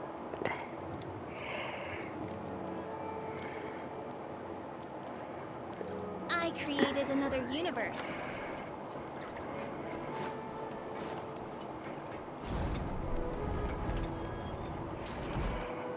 Well, it's been quite some time since the three of us gathered to drink tea like this.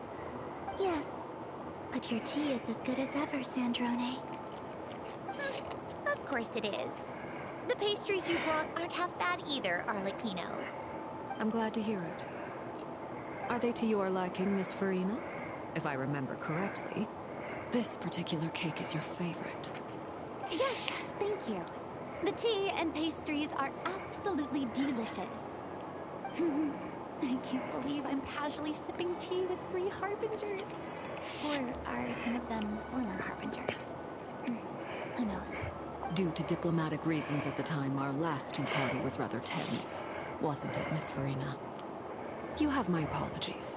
But this is simply a casual gathering of close friends. So I do hope you can relax and enjoy yourself. Of course! I appreciate the hospitality, in both cases. Next time, let me be the one to treat all of you. I'm sure we'd all be delighted to have you join us more often. The same goes for you two. Just keep the pastries coming and we'll be there. Of course we should do this again. We've all been through thick and thin together by this point. Farina is such an odd addition When things were so lively. to this scene.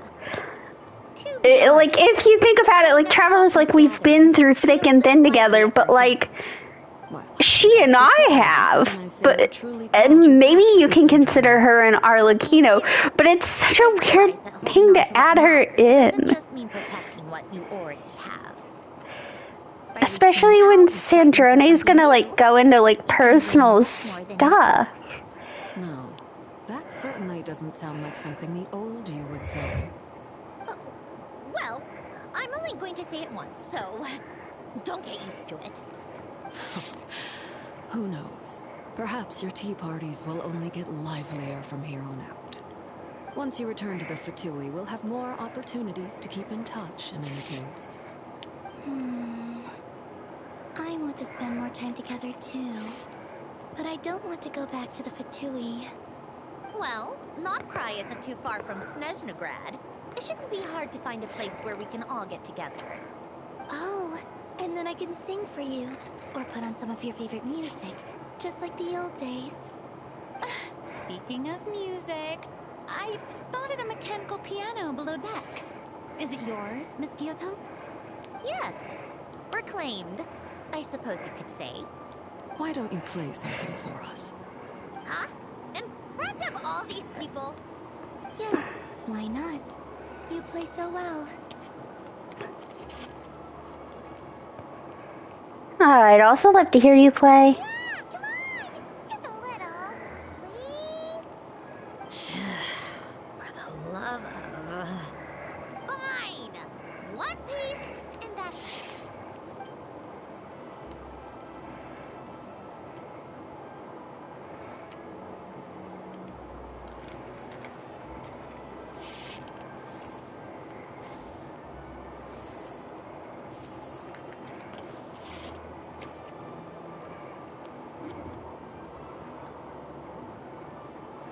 Yeah, I'll get into my thoughts. I assume this piano thing is going to be the end, and then I'm going to get into my thoughts on this whole thing. I have some thoughts.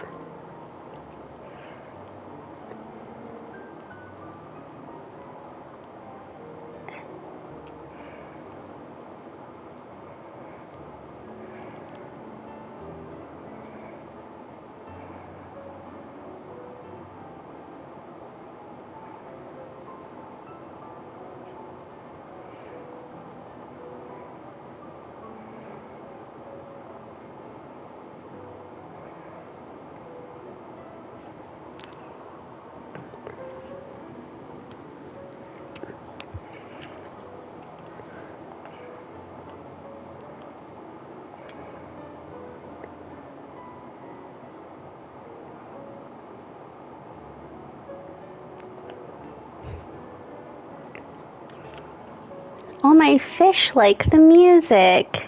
They're bopping along.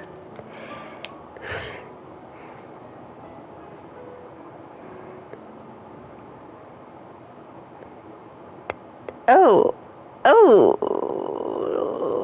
cutscene's not rendered in right there. That kind of sucks. That would have been a good picture. Okay. I'm not sure I should be in this one. Of course you should. You might have primarily helped out another crew this time, but you're still a member of Musketeer Pictures. All right, thanks. I'll still stand a bit off to the side, though. Can I be in the picture too? Of course, Miss Veronique. I would have loved to have you in the last one too, if circumstances had allowed it.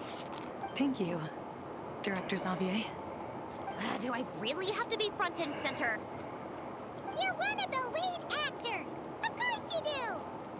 Nervous, Androne? No! All right! Look at the camera! And 3, 2, 1... Musketeer Pictures! Okay. I have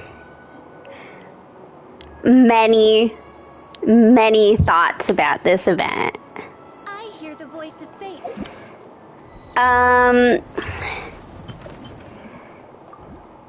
Boy, where do I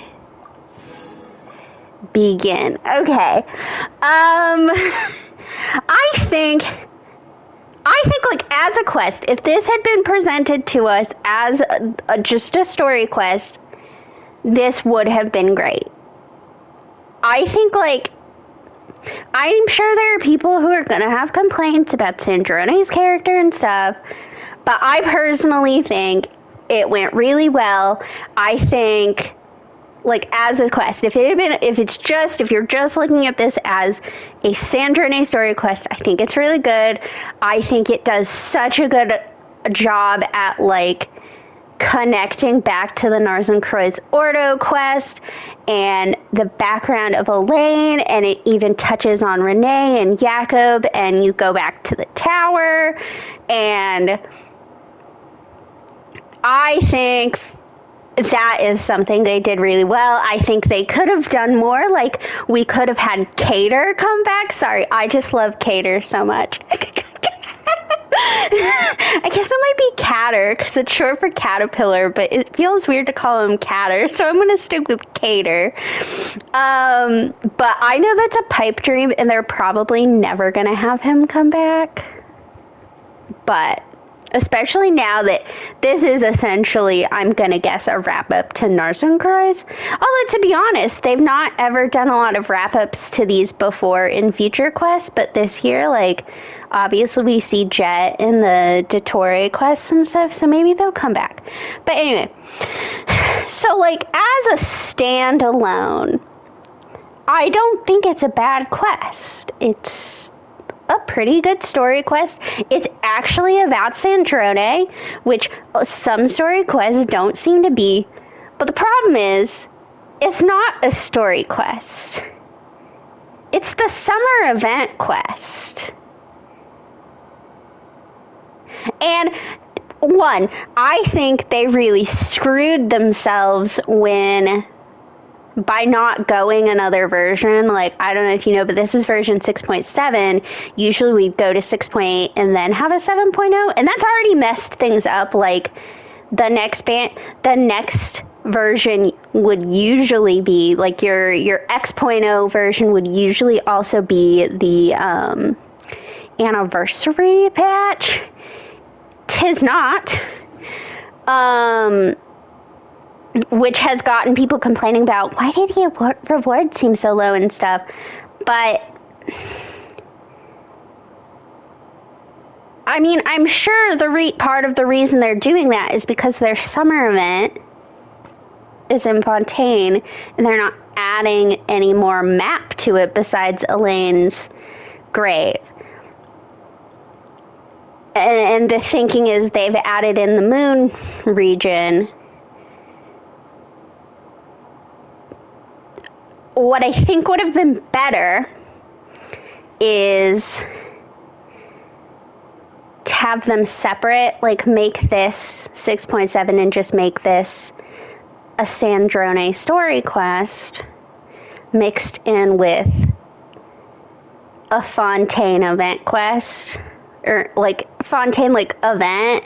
You know, like there's big flagship events, and this is just the return of the film festival one.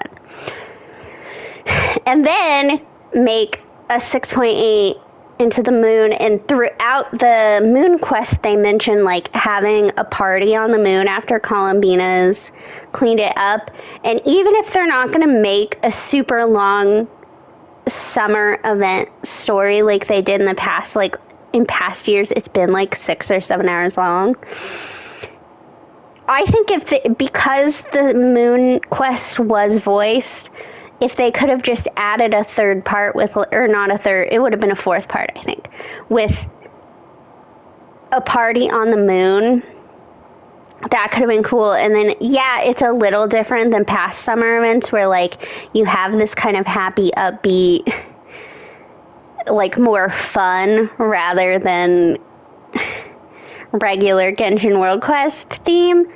But I think they could have made it work to have the moon be a place for a summer event to take place. But by having this as the summer event, it's just very lackluster compared to past years. I'll be honest, the mini games, I did not have fun playing them. And that's usually not an issue because, like, not just with summer events, but in general, there's not been a ton of mini game events where I've just been like, this sucks so much. There's been a couple, but it's not a lot. I did not have fun with this.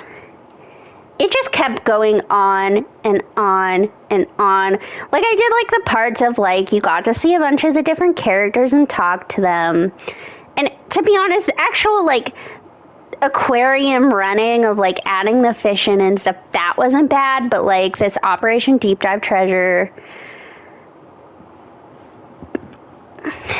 it got frustrating at times. I don't think I'm even going to do these rampaging boss fights. This is just a repeat of a fishing event that they did like last year. And this is just a basic shop. And like, if they'd done a shopkeeping with other things, I probably would have been okay, because I don't ever mind the shopkeeping ones. But it just felt miserable to do. And that's saying something, because, like Lisa, I don't mind, like, the shopkeeping ones. Like, I really enjoyed last year with it was when Escoffier was introduced, and, like, Auroron and Aoife were in Fontaine. I loved that one. That was a very fun shopkeeping event. This was just weird, and my PlayStation has glitched out multiple times while playing it, and that's usually not an issue. It wasn't a lot of fun. At least, Lisa, the problem with the quest not being part of the summer event is the quest is the summer event. Like, the moon quest is not the summer event, and I think that would have made such a better option, is to just have this be a 6.7 flagship event, push the moon back to 6.8, and add a little bit more onto that quest with, like, people coming up to visit, your Nod-Cry friends coming up to visit Columbina. It would have still been a shorter than usual event, but it would not have made people feel like you're not quite doing a summer event. Like, even though, yes, there was a new map added, because we know the moon isn't the summer event, it feels like they're not doing a summer event. And that is something that people look forward to. Like, even last year's... well, Natlin one. That one was a ton of fun, even though it was permanent, because I got a little nervous when they said it was permanent, and being like, I don't know what to expect, and it was shorter than usual. Not by a lot, but it was a little bit shorter. And it was definitely more Natlin themed than past summer events have been with their own connecting regions. Like, Simulanka was not super tied in with Fontaine. I don't even think there were Fontaine characters.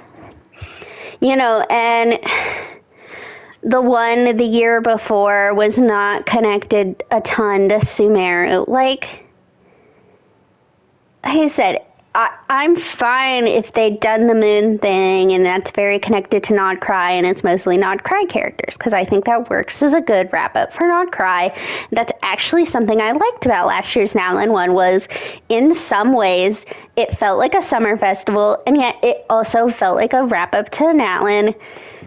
This just doesn't feel right. And then you asked earlier, and I was talking about Sandrone coming back. I'm pretty sure the explanation I was looking for was like how her and Polonia ended up where they were. And I'm pretty sure the explanation is, I believe Arlecchino at the end of the Natlin Archon quest was like, I'm taking them back to the Fontaine Research Institute. And what I'm pretty sure the story is trying to say, what I'm pretty sure the explanation is they get taken back to the Fontaine Research Institute. Polonia's done for. But I'm pretty sure the explanation is, as she was like dying, unseen to us, the audience, during the Nodcry Archon quest, she received her stellar linchpin, which is essentially just a vision. And that is how she didn't die, and how she... I'm assuming just after a period of time, I mean, she's a piece of machinery. After a period of time, the machinery just woke back up. But I was like, what I was confused on, I was just kind of confused on, like, do they just have her, like, sitting in a room at the Fontaine Research Institute, and then she wakes back up, walks out, and is like, yeah, I'm not dead, little Fontaine researchers that have me, like... that was what I was unclear on. I wasn't unclear on the fact that the stellar linchpin is what made her not dead. I was more confused on, like, how did we get to where we are? I remembered Arlecchino being like, I'm going to take her back to Fontaine. But I was kind of like, how do we get... what's happening in between I'm taking her back to Fontaine and her waking up? That was a little unclear. It was unclear when she received the stellar linchpin. And again, I'm not entirely sure that makes sense, because if you think about it, why would we not have seen her receive the stellar linchpin? Except I'm confused because it's implied to be like a gift from Elaine, and so is it like he had this stellar linchpin not awakened sitting around? I'm a little confused on it still, to be honest, it seems. But I don't actually think like that. Like I said, I don't think the actual like events of the quest, the lore, anything like that, I don't think that was bad. I think that was fine. I just think people were expecting a summer event, and this was not really a summer event. And that's that. It's not a summer event. I don't know what to say. And that sucks. I was very nervous when I heard there was no summer event this year when that rumor first came out, and I don't know that I'd fully say I'm disappointed because, like I said, it's not that I didn't enjoy the quest. It's just not... The summer events have always been some of my favorite things. I joined during a summer event, and so I just told a lot of fond memories of them. Streaming, my 12 plus hour stream of Simulanka was like one of the highlights of me ever streaming Genshin. And so to see the summer event kind of just be a glorified story quest was not exciting. There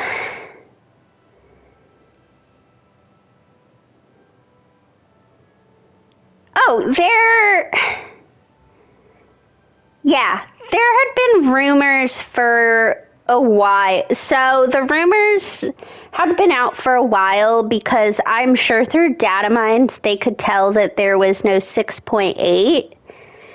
And so there had been rumors for a while that 6 points. And so people started doing the math here and they were like, well, let me go to not cry. So I believe the rumors that there were no 6.8 started to come out when this region came out. And then they really became prominent when Dornman Port came out, and so at that point we knew there had to be another Nod Cry region because the statues of the Seven weren't full yet. And people were like, and by then it was pretty well established that the last Nod Cry region was going to be the moon. And people started doing the math and they were like, unless they put out the moon and then immediately put out a new map for summer, that's not going to happen. And then I think as we got closer, more data mines came out that like the moon was going to be in 6.7. And if there's no 6.8, there's no 6.7. Or if there's no 6.8, there's no room to have, I misworded that. If there's no 6.8, there's no room to have the moon and then a temporary summer event location. And so then the idea was kind of like the summer event must have to do with the moon. And then obviously leaks came out for, like in 6.6, leaks came out about what 6.7 was going to be. And that's when it became very clear that the moon was not the summer event. Fontanalia was, like, even before you also brought up Furina being in the room with Arlecchino, there were leaks about that, and it became clear, like I said, that the moon was not the summer event. This was the summer event, and it's just a bit odd. But yeah, like, it's been known that there was no 6.8, and thus probably a weird summer, at the very least a weird summer event. I think at first people thought it would be like Natlan, where it's, you know, the vacation realm is, it's part of Natlan, but it's technically separate. But like actual exploration, if I remember it, like you were still picking up the last of the Pyroculus and stuff in this region, and so it was technically part of Natlan. And so I think at first people just thought it was just going to be another part of Nod Cry, just another permanent summer event, where instead of a temporary region, it's a permanent Nod Cry region. But like I said, it was clear by the time the second update of Nod Cry had come out that there was only room for one more region, and that was the moon, and the summer event was not happening on the moon, if that makes sense. Now, my thoughts on Farina and Arlecchino thing. Now, there were a lot of people online who were kind of up in arms about you're putting them in the same room, even after Arlecchino terrorized her. And I don't know how I feel about that. Like, it's whatever. That I don't particularly care about that. Like, tons of Genshin characters have been enemies and then become friends. It's a thing. My whole thing with that was mostly just that, like, it made no sense for her to be in the room with us. Like, if you think about it, you know, Sandrine is going on about her, like, personal life and stuff. Farina doesn't know her. Or, like, Farina knows Columbina from the movie, and she obviously has had dealings in the past with Arlecchino, but, like, it made no sense for her to, like, come have a tea party with us and the Harbingers, when presumably the reason that we're having that tea party is to be like, Sandrine is back, and here's her friends that miss her, and then here's this random person that she just met. It was a little, like, I don't understand why. I think the point of it is that Farina likes tea parties, and so they can be like, oh, here's more people who like tea parties, we can all be friends now. But I was kind of like, this doesn't, like, fully make sense in a story, because, like, Farina doesn't know these people very well. It was weird. It was weird. The moon quest was so much better than this. Like I said, if this had just been a story quest, it would have been bad. But as a summer event, it was just lackluster and weird. Like I said, I assume that's, like, kind of, because either they're going for, oh, here's an Arlecchino Farina, we're making up water under the bridge thing. But I'm pretty sure what they were just going for is, who else do you associate with tea parties? Farina. Okay, I'm gonna be right back. I need to go get some water after I've talked a bunch, and then I'm gonna come back, and I have even more rant to go on about.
There's something wrong with my water. It tastes like chlorine.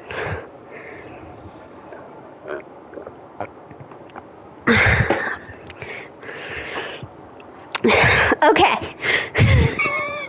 More things to discuss. They are really pushing the Traveler Sitlali agenda. Like, in the past, it was kind of just like Sitlali has a little crush on the Traveler thing, which, like, several of the characters have kind of done that in the past, but Sitlali, like, she blushed a couple times, and there's just this whole thing of there's a connection of long-lived people who there's going to be people in their life that only live on as memories once the others around them die.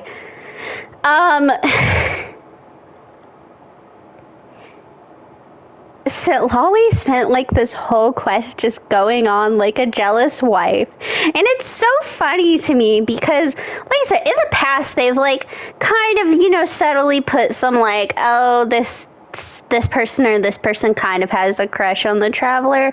But this was like full on like jealous girlfriend, mad that you're hanging out with another girl. And I was kind of like, okay, like this was the closest they've ever gotten to be like, here is a ship that we Hoyoverse are shipping. It was a little weird.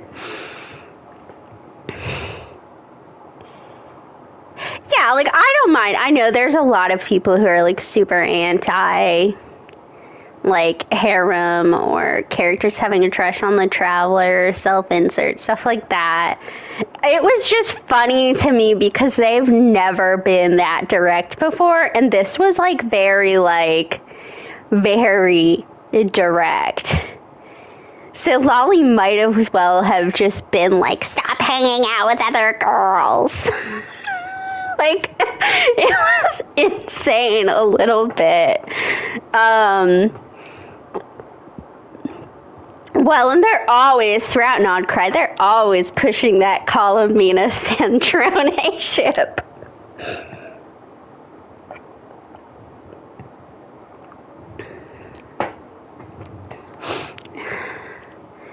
I'm gonna go somewhere that's gonna make me happy. I don't want to be on this boat anymore.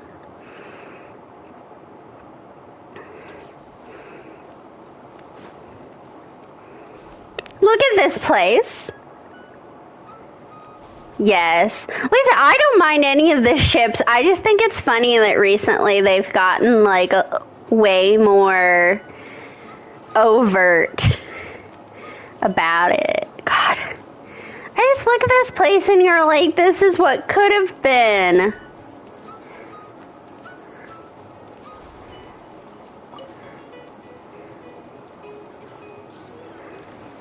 Like, I remember last year, I was just, this was great. I loved it. And then we got nothing this year.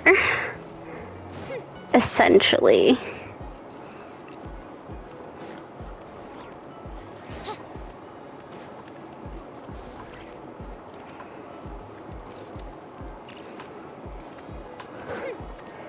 I know, I'm just upset, but like I said, it's hard because I did really enjoy, like, as a Sandrone story quest, I did enjoy it. I thought it worked. But it wasn't a Sandrone story quest.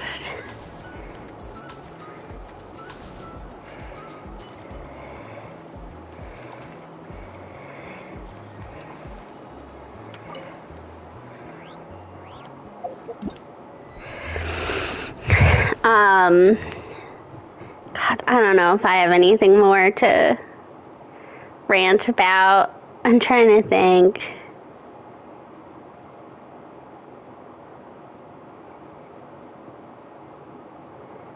And I know in my heart that I probably would have been a little less ranty if I'd enjoyed the mini games. I would have been like, this is fine.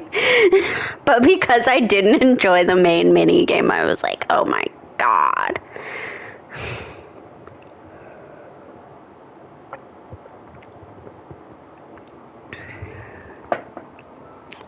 I think it's because I did my time. I finished my Fontaine underwater exploration like 2 years ago. I don't want to do anymore. Although I have heard, I haven't fully seen the live stream yet. I think that's what I'm going to do when I'm done with stream. But I've heard that Shneznaya has, at least in parts, the sheer cold reaction like Dragon Spine. Your girl's exploration heart cried a little inside when I saw that.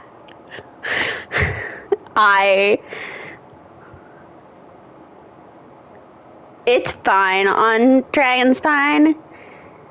But I'm hoping that's just in regions. I'm hoping it's not all of Snezhnaya.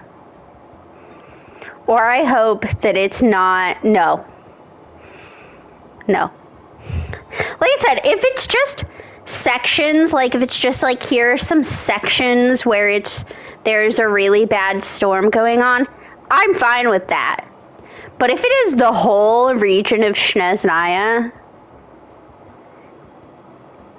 If it is just like 3 or 4 updates of Snezhnaya that come out, and everywhere I go, I am fighting off the cold, I will scream. And I know some of that is specifically just because of how I explore, like, for people who kind of explore naturally and stuff, or if you're not trying to 100% it, like, I'm sure it's a lot easier because you're just running around constantly. But when you're like, I do a lot of my exploration off screen, and that's because I pull the map up and I like go piece by piece. And so for me, it's hard because there's a lot of time where I'm like standing still as I'm looking at my other screen to be like, okay, here's where I need to go. And so it can become dangerous. Like I said, it's not the worst thing in the world. I just hope it's not the whole map. Because I think that would be annoying.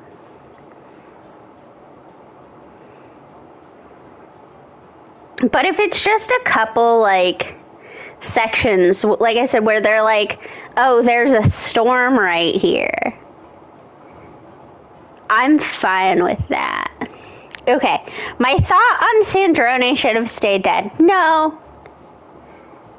I think Sandrone was a good character to bring back, specifically because compared to a lot of other characters, her death to coming back to life, even without the stellar linchpin thing, could just very easily be explained down to she's a robot. We just fiddled with some pieces and she woke back up. Like, I think in comparison to, I mean, not so much characters that we have. Like, I'm trying to think who has anybody come back to life?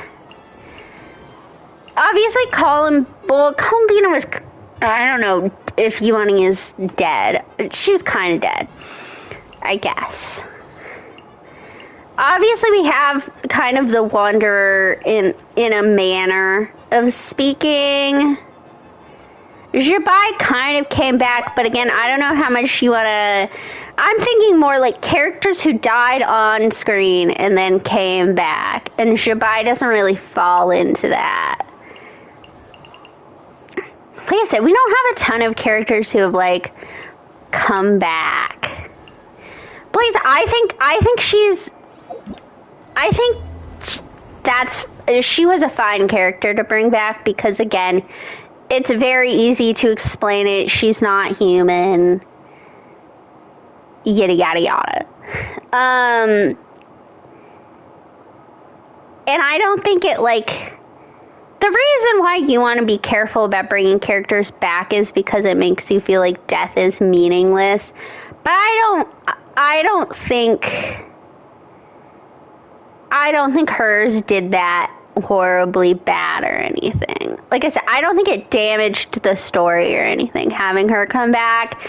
And I think it makes a lot more sense, especially when you consider that, like, the Fatui's ranks are already pretty eroded at this point. I think the Fatui fans would revolt if we didn't get another playable Harbinger. After the Capitano incident, I don't know that we could kill another Harbinger and not have a revolt. I mean, the Senora subreddit, they have a lot of anger to this day. But no, I don't mind that Sandrina came back. I think it makes sense. And I think she's a good playable character.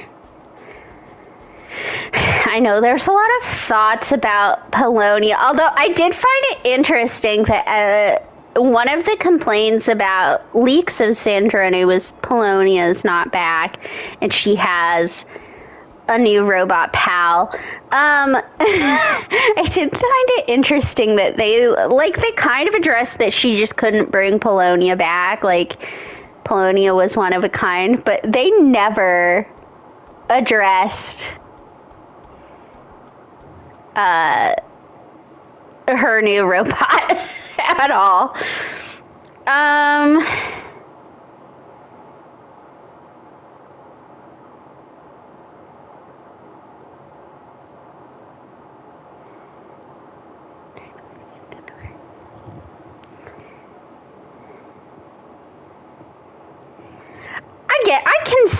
I can see why people would be like, oh, you just shouldn't bring characters back. Because again, the reason you do that is it just erodes, as your friend said, like a sense of their death, and not just a sense of death in general, but like a sense of a character's specific death and the reasons for it. But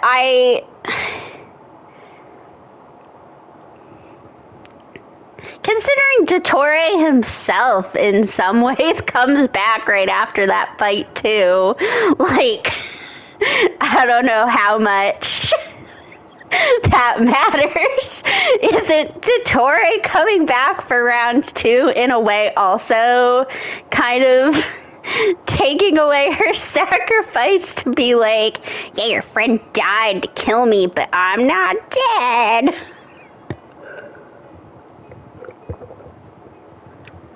Okay, I have another event to do. I don't know. Lisa, I don't mind her coming back too much. It's not a big deal to me.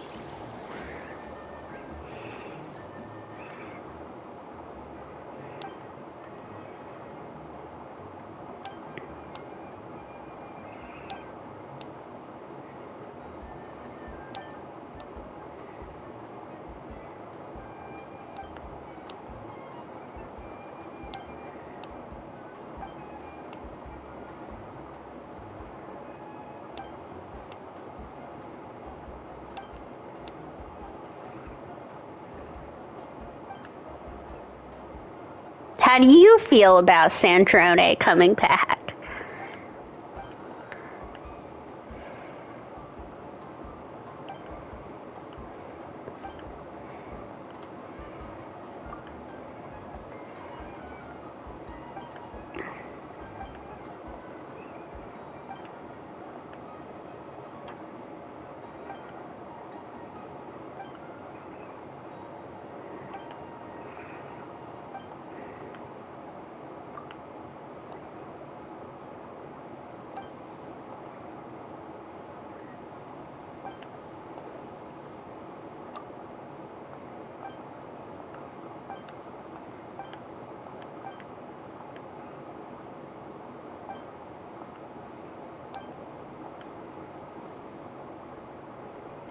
For me, the sacrifice thing kind of just becomes a non-issue just from the standpoint that Dottore himself doesn't die. So, like, it all works out.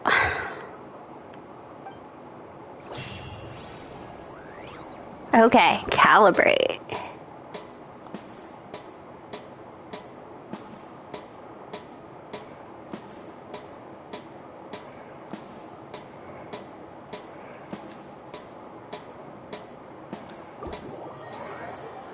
Is this gonna be a rhythm game?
Okay. I mean, the good news is Infinity Nikki just had an event kind of like this.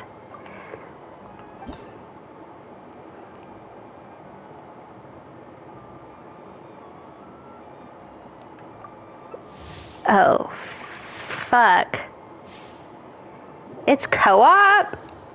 Oh, fuck you. I hate it. I hate it already!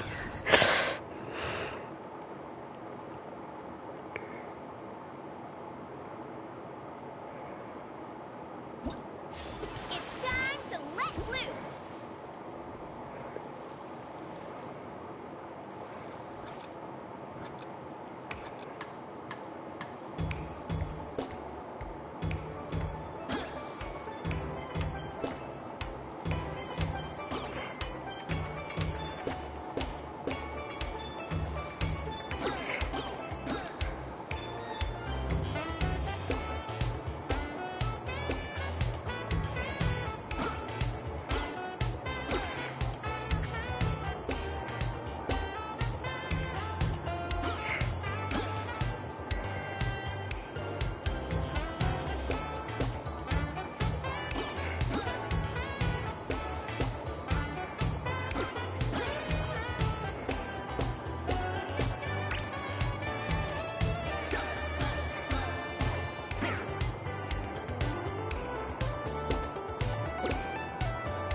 Well, that was something.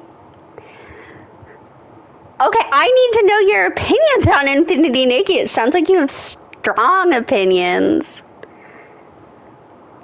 I like it. I've been playing. I was a day one joiner.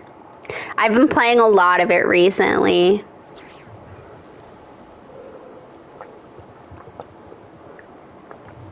When Infinity Nikki did this last update, like, you could match with other people, but you could also just play by yourself so you didn't embarrass yourself.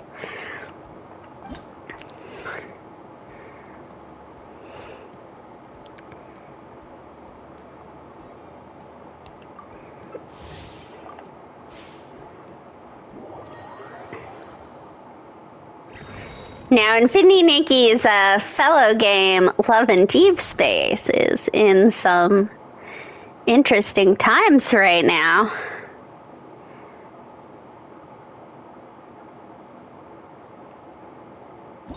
I can't play that anymore. It was too big for my show, or for my phone. I am 2P.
was very mad at the time.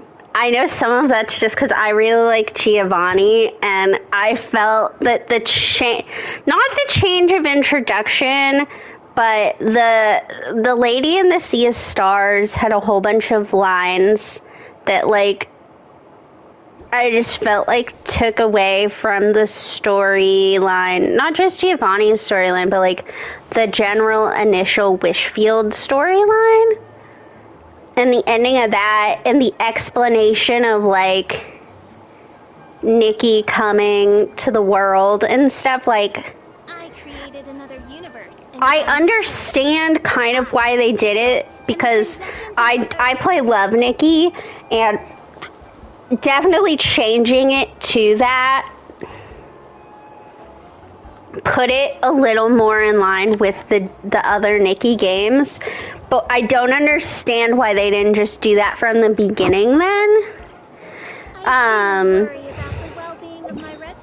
can't listen to her. And I felt, like you said, I felt like that took away from it. And then, yeah, I don't know what, from my understanding, the new introduction is basically what we got that took us to the Sea of Stars, and I can definitely see how that would be significantly more confusing. Especially because the original introduction was, I felt like, really good. The other thing nowadays about new players is that it is apparently really, really unclear that you should go to Wishfield first. Which I imagine would cause a shit ton of confusion. Like, I feel bad for new players. Because, like, Genshin at least makes you do Mondstadt before you can skip to, like, I think nowadays you can skip to Natlan, you can skip to Nodcry, and you'll be able to skip to Shneznaya. And I understand why you'd want to get materials.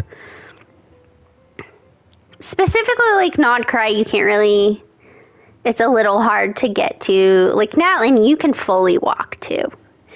Nodcry, not so much. And there's, I've seen a leaked map, and it does appear that Shneznaya is, at least the first part of Shneznaya that we're getting, is an islandy type thing. Not super happy about that, but I just wanted it to be connected. But okay. Well, actually, what I wanted it to be. Now, this is actually what I wanted Fontaine to be. Back in the day, everyone thought this would either lead to Shneznaya or Fontaine, and it doth lead to none. But people really thought Shneznaya because there's a bunch of Fatui that are around here. But no, I do feel bad for people these days joining Infinity Niggy, because it is definitely a very different experience. I do think they've, like, even though they haven't changed that back, I do feel like since then they've done better. Yeah, and that's what I was talking about earlier when I was talking about the sheer cold. I really hope, like, I don't mind the sheer, like I said, I don't mind the sheer cold if it's in sections. I just don't want the whole thing to be one big dragon spine sheer cold adventure. That just doesn't sound fun to me. That's kind of like when Natlan was coming out, people really wanted to have like a sheer heat and have the whole thing be really hot. And I was kind of like, again, that sounds fine in regions. But I think people would become extremely annoyed. Even people who think it sounds like a good idea would become extremely annoying for the whole thing to be one big hot place.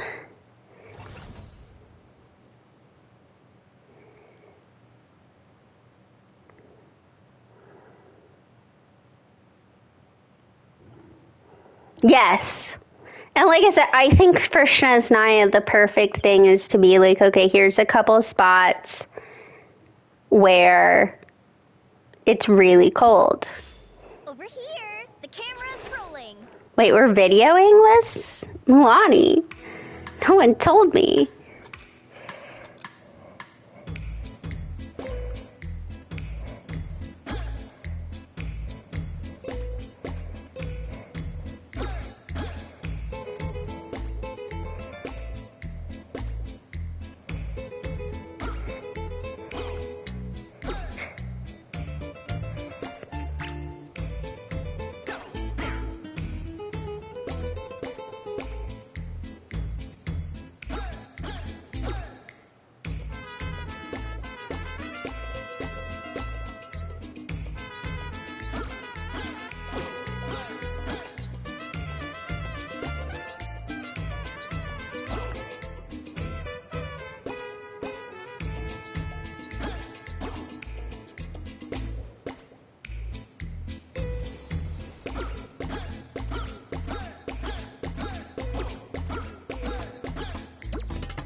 Thank you.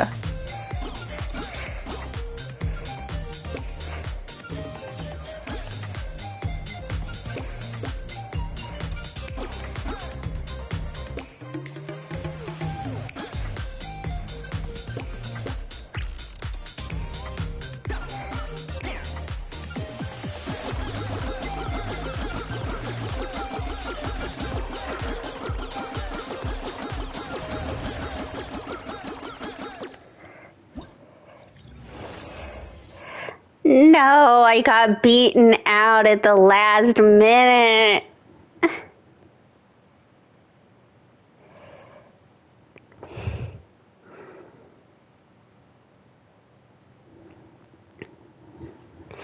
Luckily, I did not say anything during the whole ad break. I was focused in.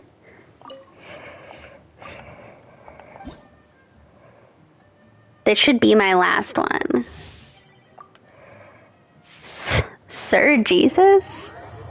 Jesus Christ. Literally.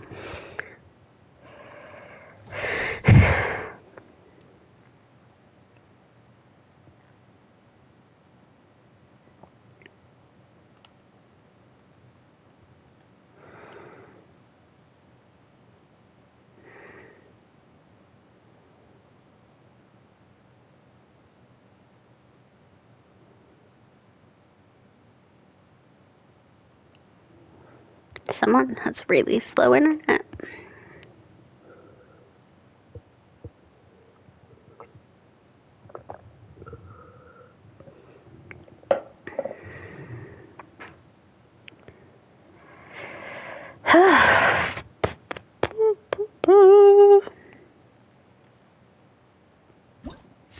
Let's get this dance party started! Okay, I'm this last one.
Got this one in the bag.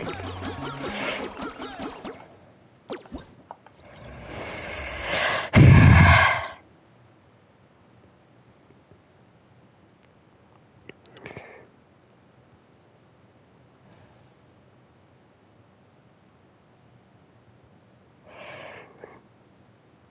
didn't mind that. I always love a good rhythm game.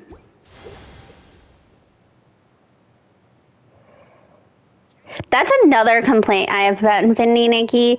They came out with the rhythm game with some of their music, and then they just never have updated it with new music.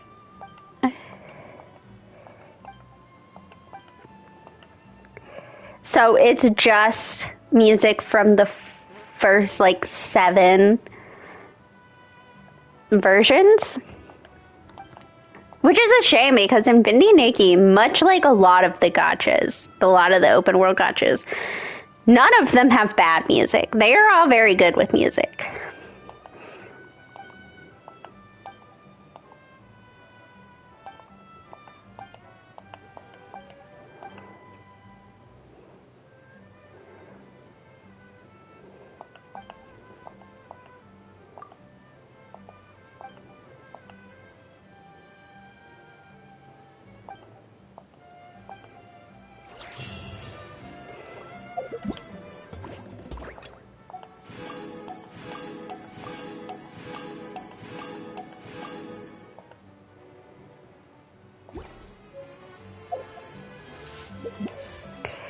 All right.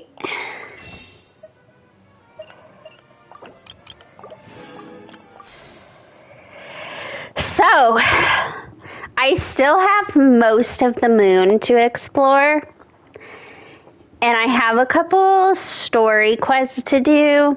But at this rate, I will get to a 5-star right when Fontaine comes out. Now, I have Sandrone. I'm at no pity. So, it is not a guarantee that I will get Odette. Because I believe it's Odette, and I think she's the only new. Yeah. So it's Odette, and luckily I don't need any of the other people rerunning. I think I can get Odette. As long as I, do some exploration, even if I lose the 50-50, I think I can get to her. Ignore the characters. Oh, I can...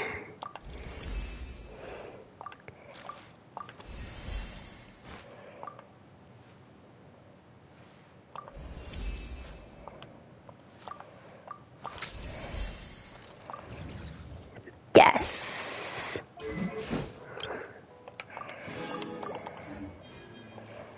That was what I wanted to do. Yes, I do want Odette. I'm pretty sure she's supposed to be good for Sandrone.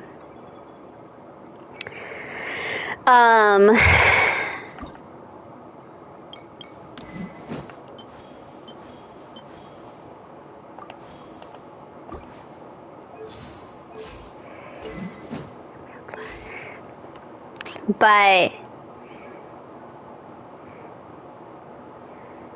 yeah, I don't particularly care. I'll admit, when it comes to character appearances, I generally, when the community is complaining, find myself on the side of just this doesn't bother me. I'm just not... Yeah, it really doesn't bother me all that much.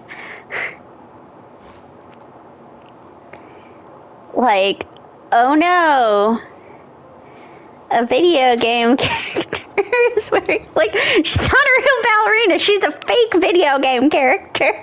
It's okay. But no, I am gonna go for Odette. I know for sure I'm gonna go for Odette and the Zaritza. And I think I'm gonna go for Vesna unless she is really, really bad or something. Or she...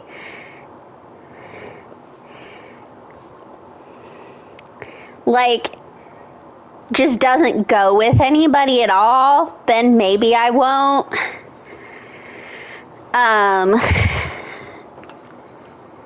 Like I said, Zaritza and probably Vesna, and then if Mitya is a 5-star, I'll probably go for him, but he kind of looks like he's going to be 4-star.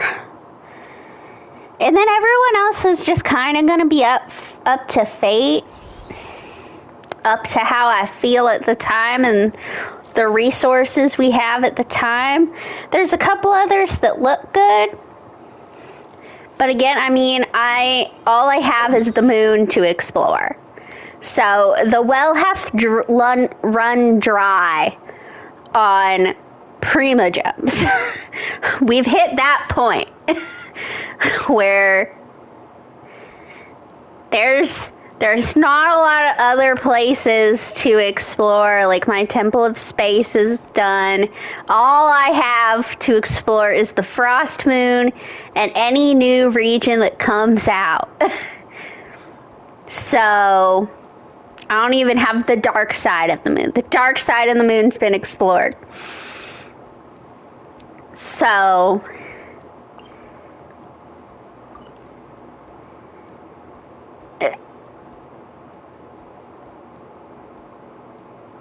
I can only do so much.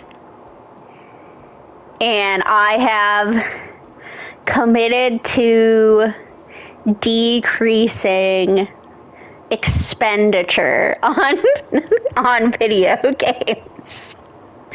So,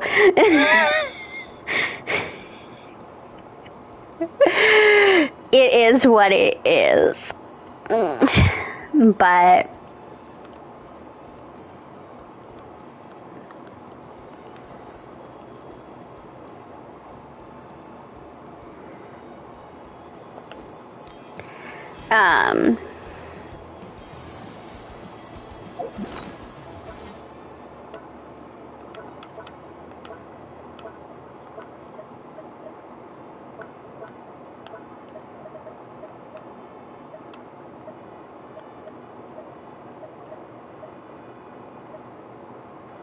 where's our picture that I can put up? Then Kachina, Barbara, and our movie posters, and a ton of prismatic bejeweled unicorn fish. Great.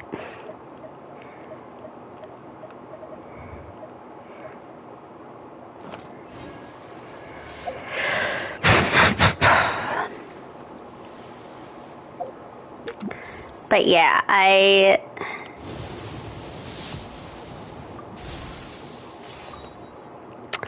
my hope is, okay, this version has 8 more days. My hope is probably next weekend to finish the moon. It won't be on stream, most likely. And I have some story quests to do. I will probably do those during the week by myself because it's just easier that way. And I think on the Monday before the update comes out, I will do what I did last year and have a Goodbye Nod Cry stream where I will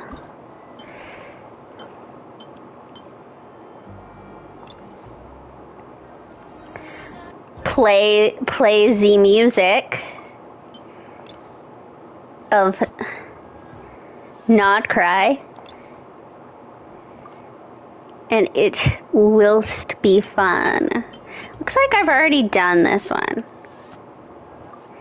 but I'll play all 3 of these,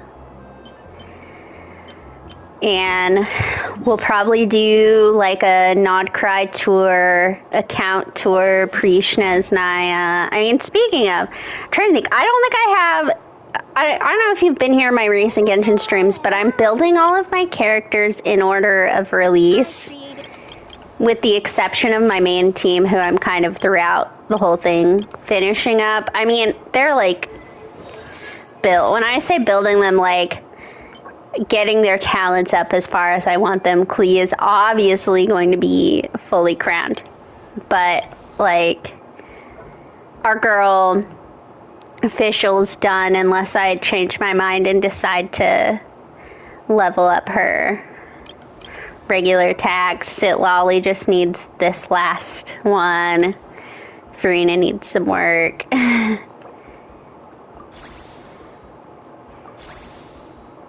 She's at the mercy of the boss drops. They're all at the mercy of the boss drops, but Nicole's already out. Nicole is right here. What do I have on her? My Nicole already has a fully updated weapon. No, Nicole's been here. But I have my Amber done.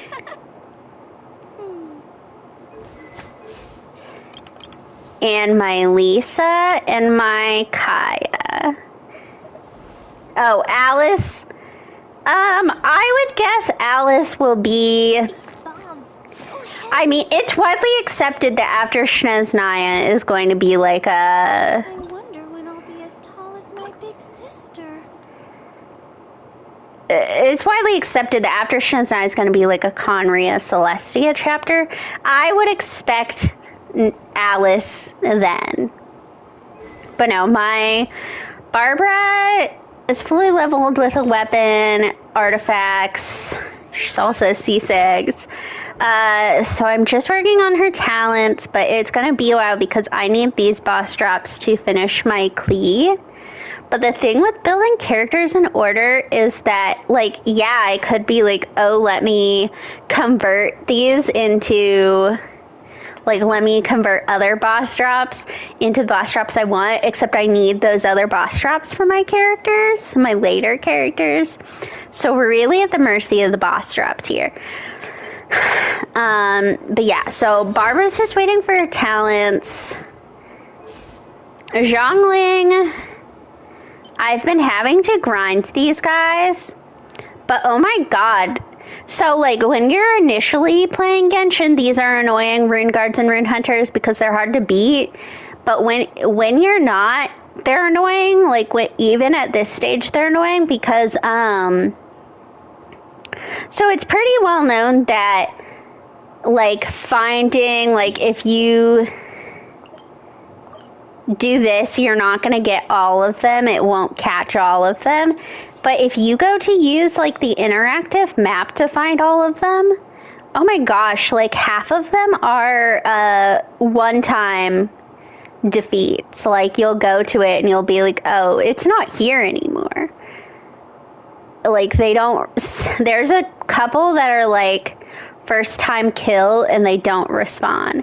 So these have been really annoying.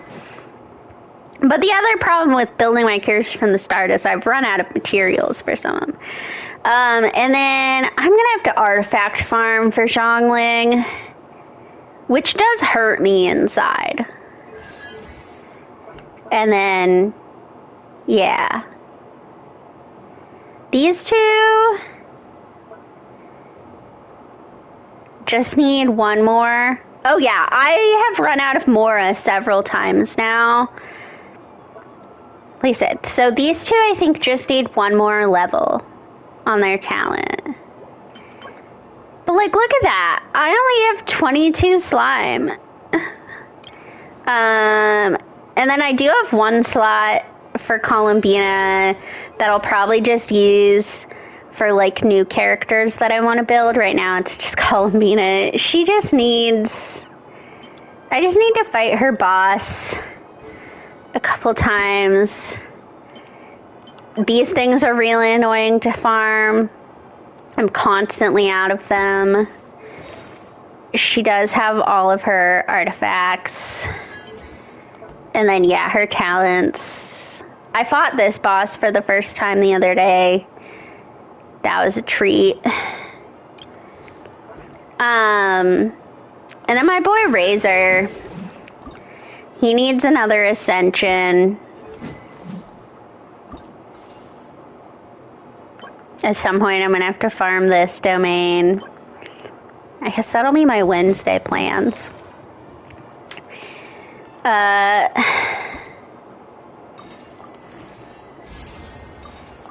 I say, I should have more of these.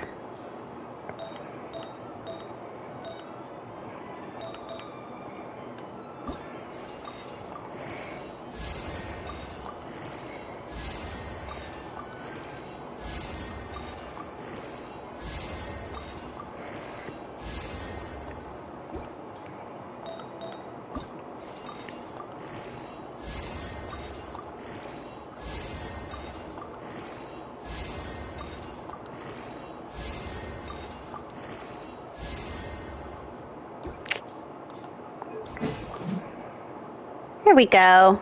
56, 126 isn't my worst. Well, and to be honest, I might switch this out for crit damage. We'll see what he looks like after I've built this. But no, that's what I'm working on right now. Mostly... Well, right now I've been farming books because I ran out of them.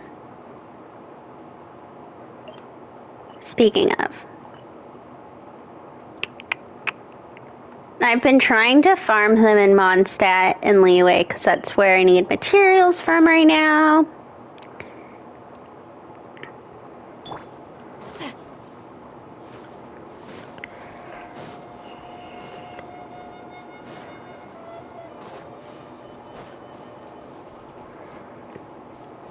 Rise like smoke.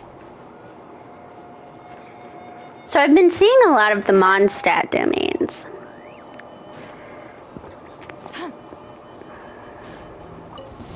Get to work. Dumpty dumpty go! Pew!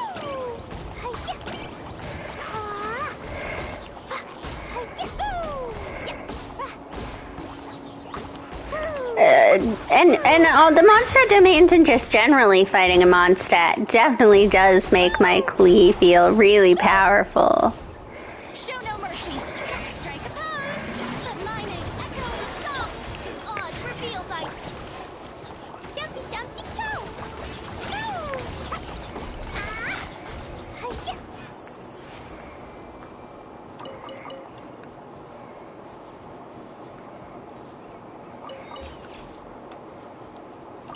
La la la.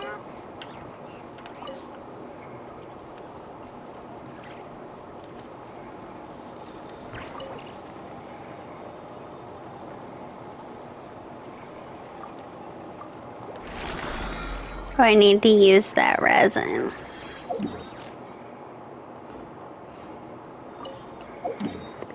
Where are the bugs? Bugs.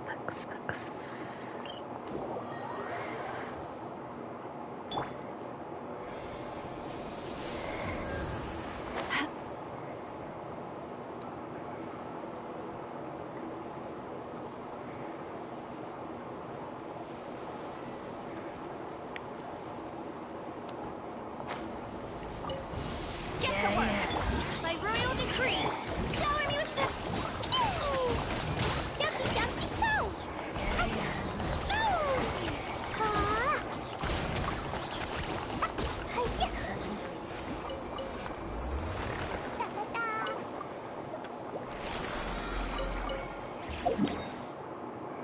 All right. Well, I think that's going to be it.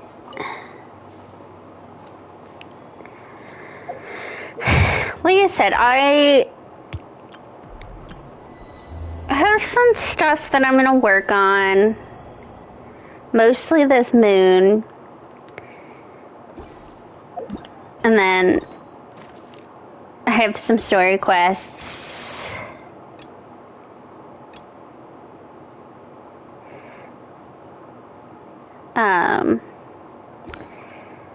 But yeah. And hopefully we'll start Shnesnaya with a not very full quest list. And it'll be great. But thank you for coming. It's been fun. I'm actually going to go to bed at a reasonable time tonight.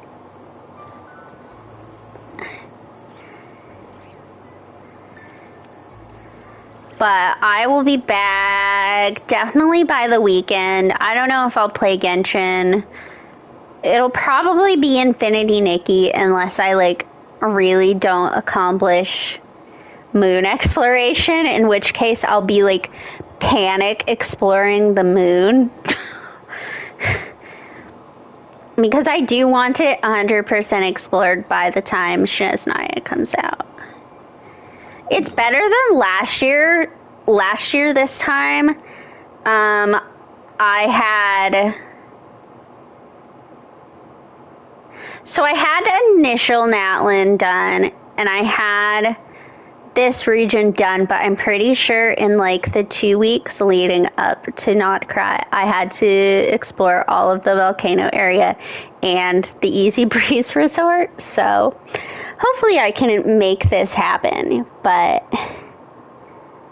we will find out, I suppose. But yes. Thank you for coming. And hopefully I will see you next time.